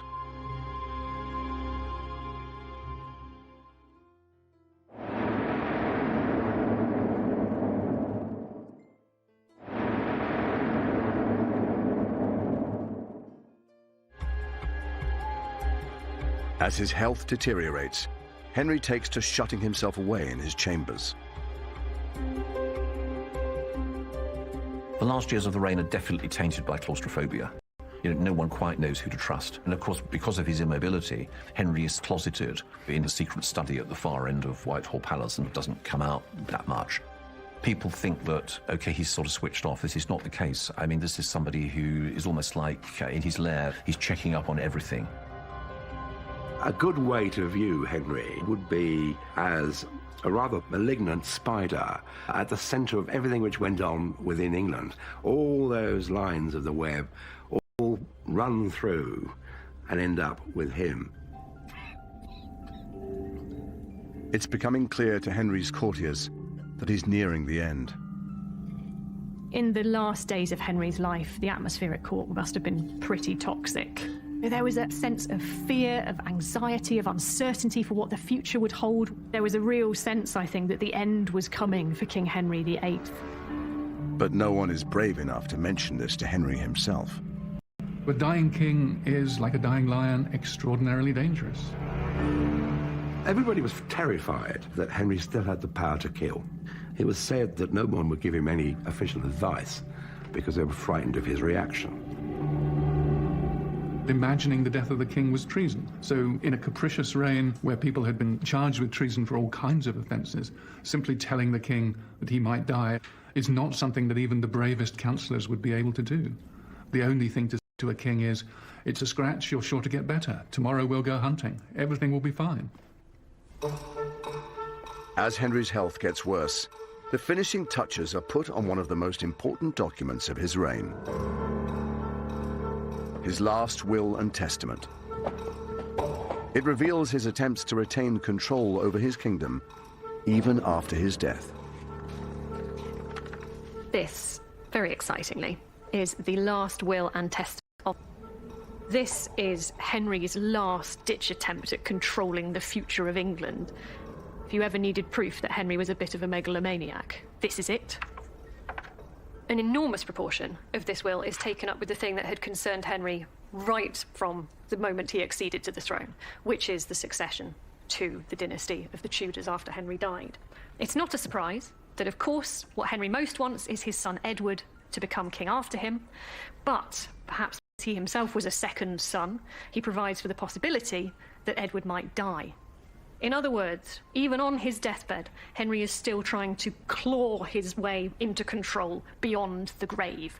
Even more extraordinarily, given that Henry, as I say, is dying at this point, he provides for the possibility that there might even be another wife in his future. Any lawful wife who I shall hereafter marry. I mean, that is rank optimism in the face of all possible evidence, I would say. I think there's something almost tragic about this king on his deathbed who has striven for nearly 40 years to have absolute power over the people in his country. And now, in his dying moments, he's still trying to do that. He's still trying to maintain control. And there's something moving about that, almost admirable, and also slightly repulsive, if I'm completely honest.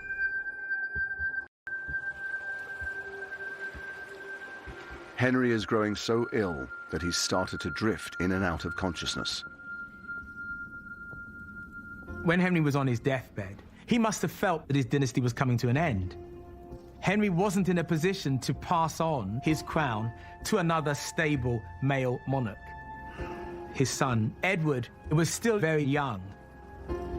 When Henry knows that he really is now going to die, he must have been wondering if he was going to end up on the right side of things with God. I mean, he was Christ's deputy on earth, but he was also going to be judged, and Henry must have been wondering whether actually he had quite got things right. Henry was now presiding over a realm divided, in which religion had become an irreconcilable grievance. Henry's lifetime as king had seen the creation of a divided England, and that was a genie he couldn't put back in the bottle. Henry's courtiers finally muster the courage to warn him of his approaching death. There was a great deal of tension in the court. Who was going to tell the king that he was about to meet his maker?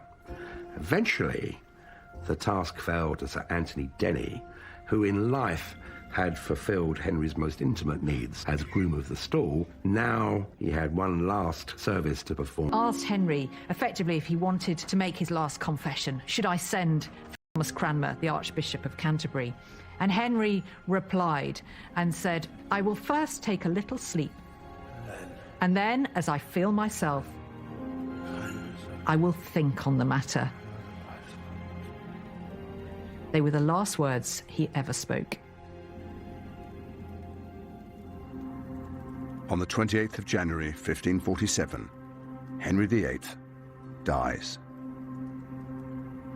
Henry VIII has gone down in history as our most famous king, probably because he's our most married king. He's a kind of larger-than-life character. But it's very, very clear that behind this public facade was somebody who was fundamentally vulnerable and insecure.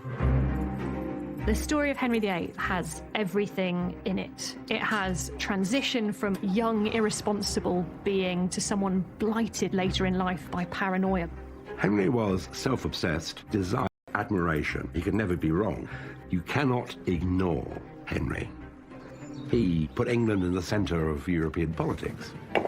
But he also gave the English a sense of national identity. England was never going to be quite the same after Henry. He'd broken with Rome. He had centralised the kingdom. Institutions like Parliament, the Church of England, hardly changed for another 400 years. Henry was tremendously charismatic. He knew how to be a king. He understood the myth of English kingship. I think if you looked at Henry VIII's reign as a whole, you would have to accept that it had been a reign that changed the state of England forever.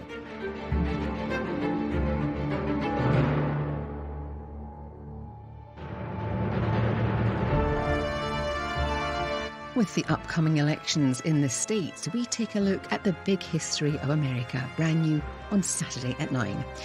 Next tonight, one of the most narcissistic killers ever, Mick Philpott, in 5 Mistakes That Caught the Killer.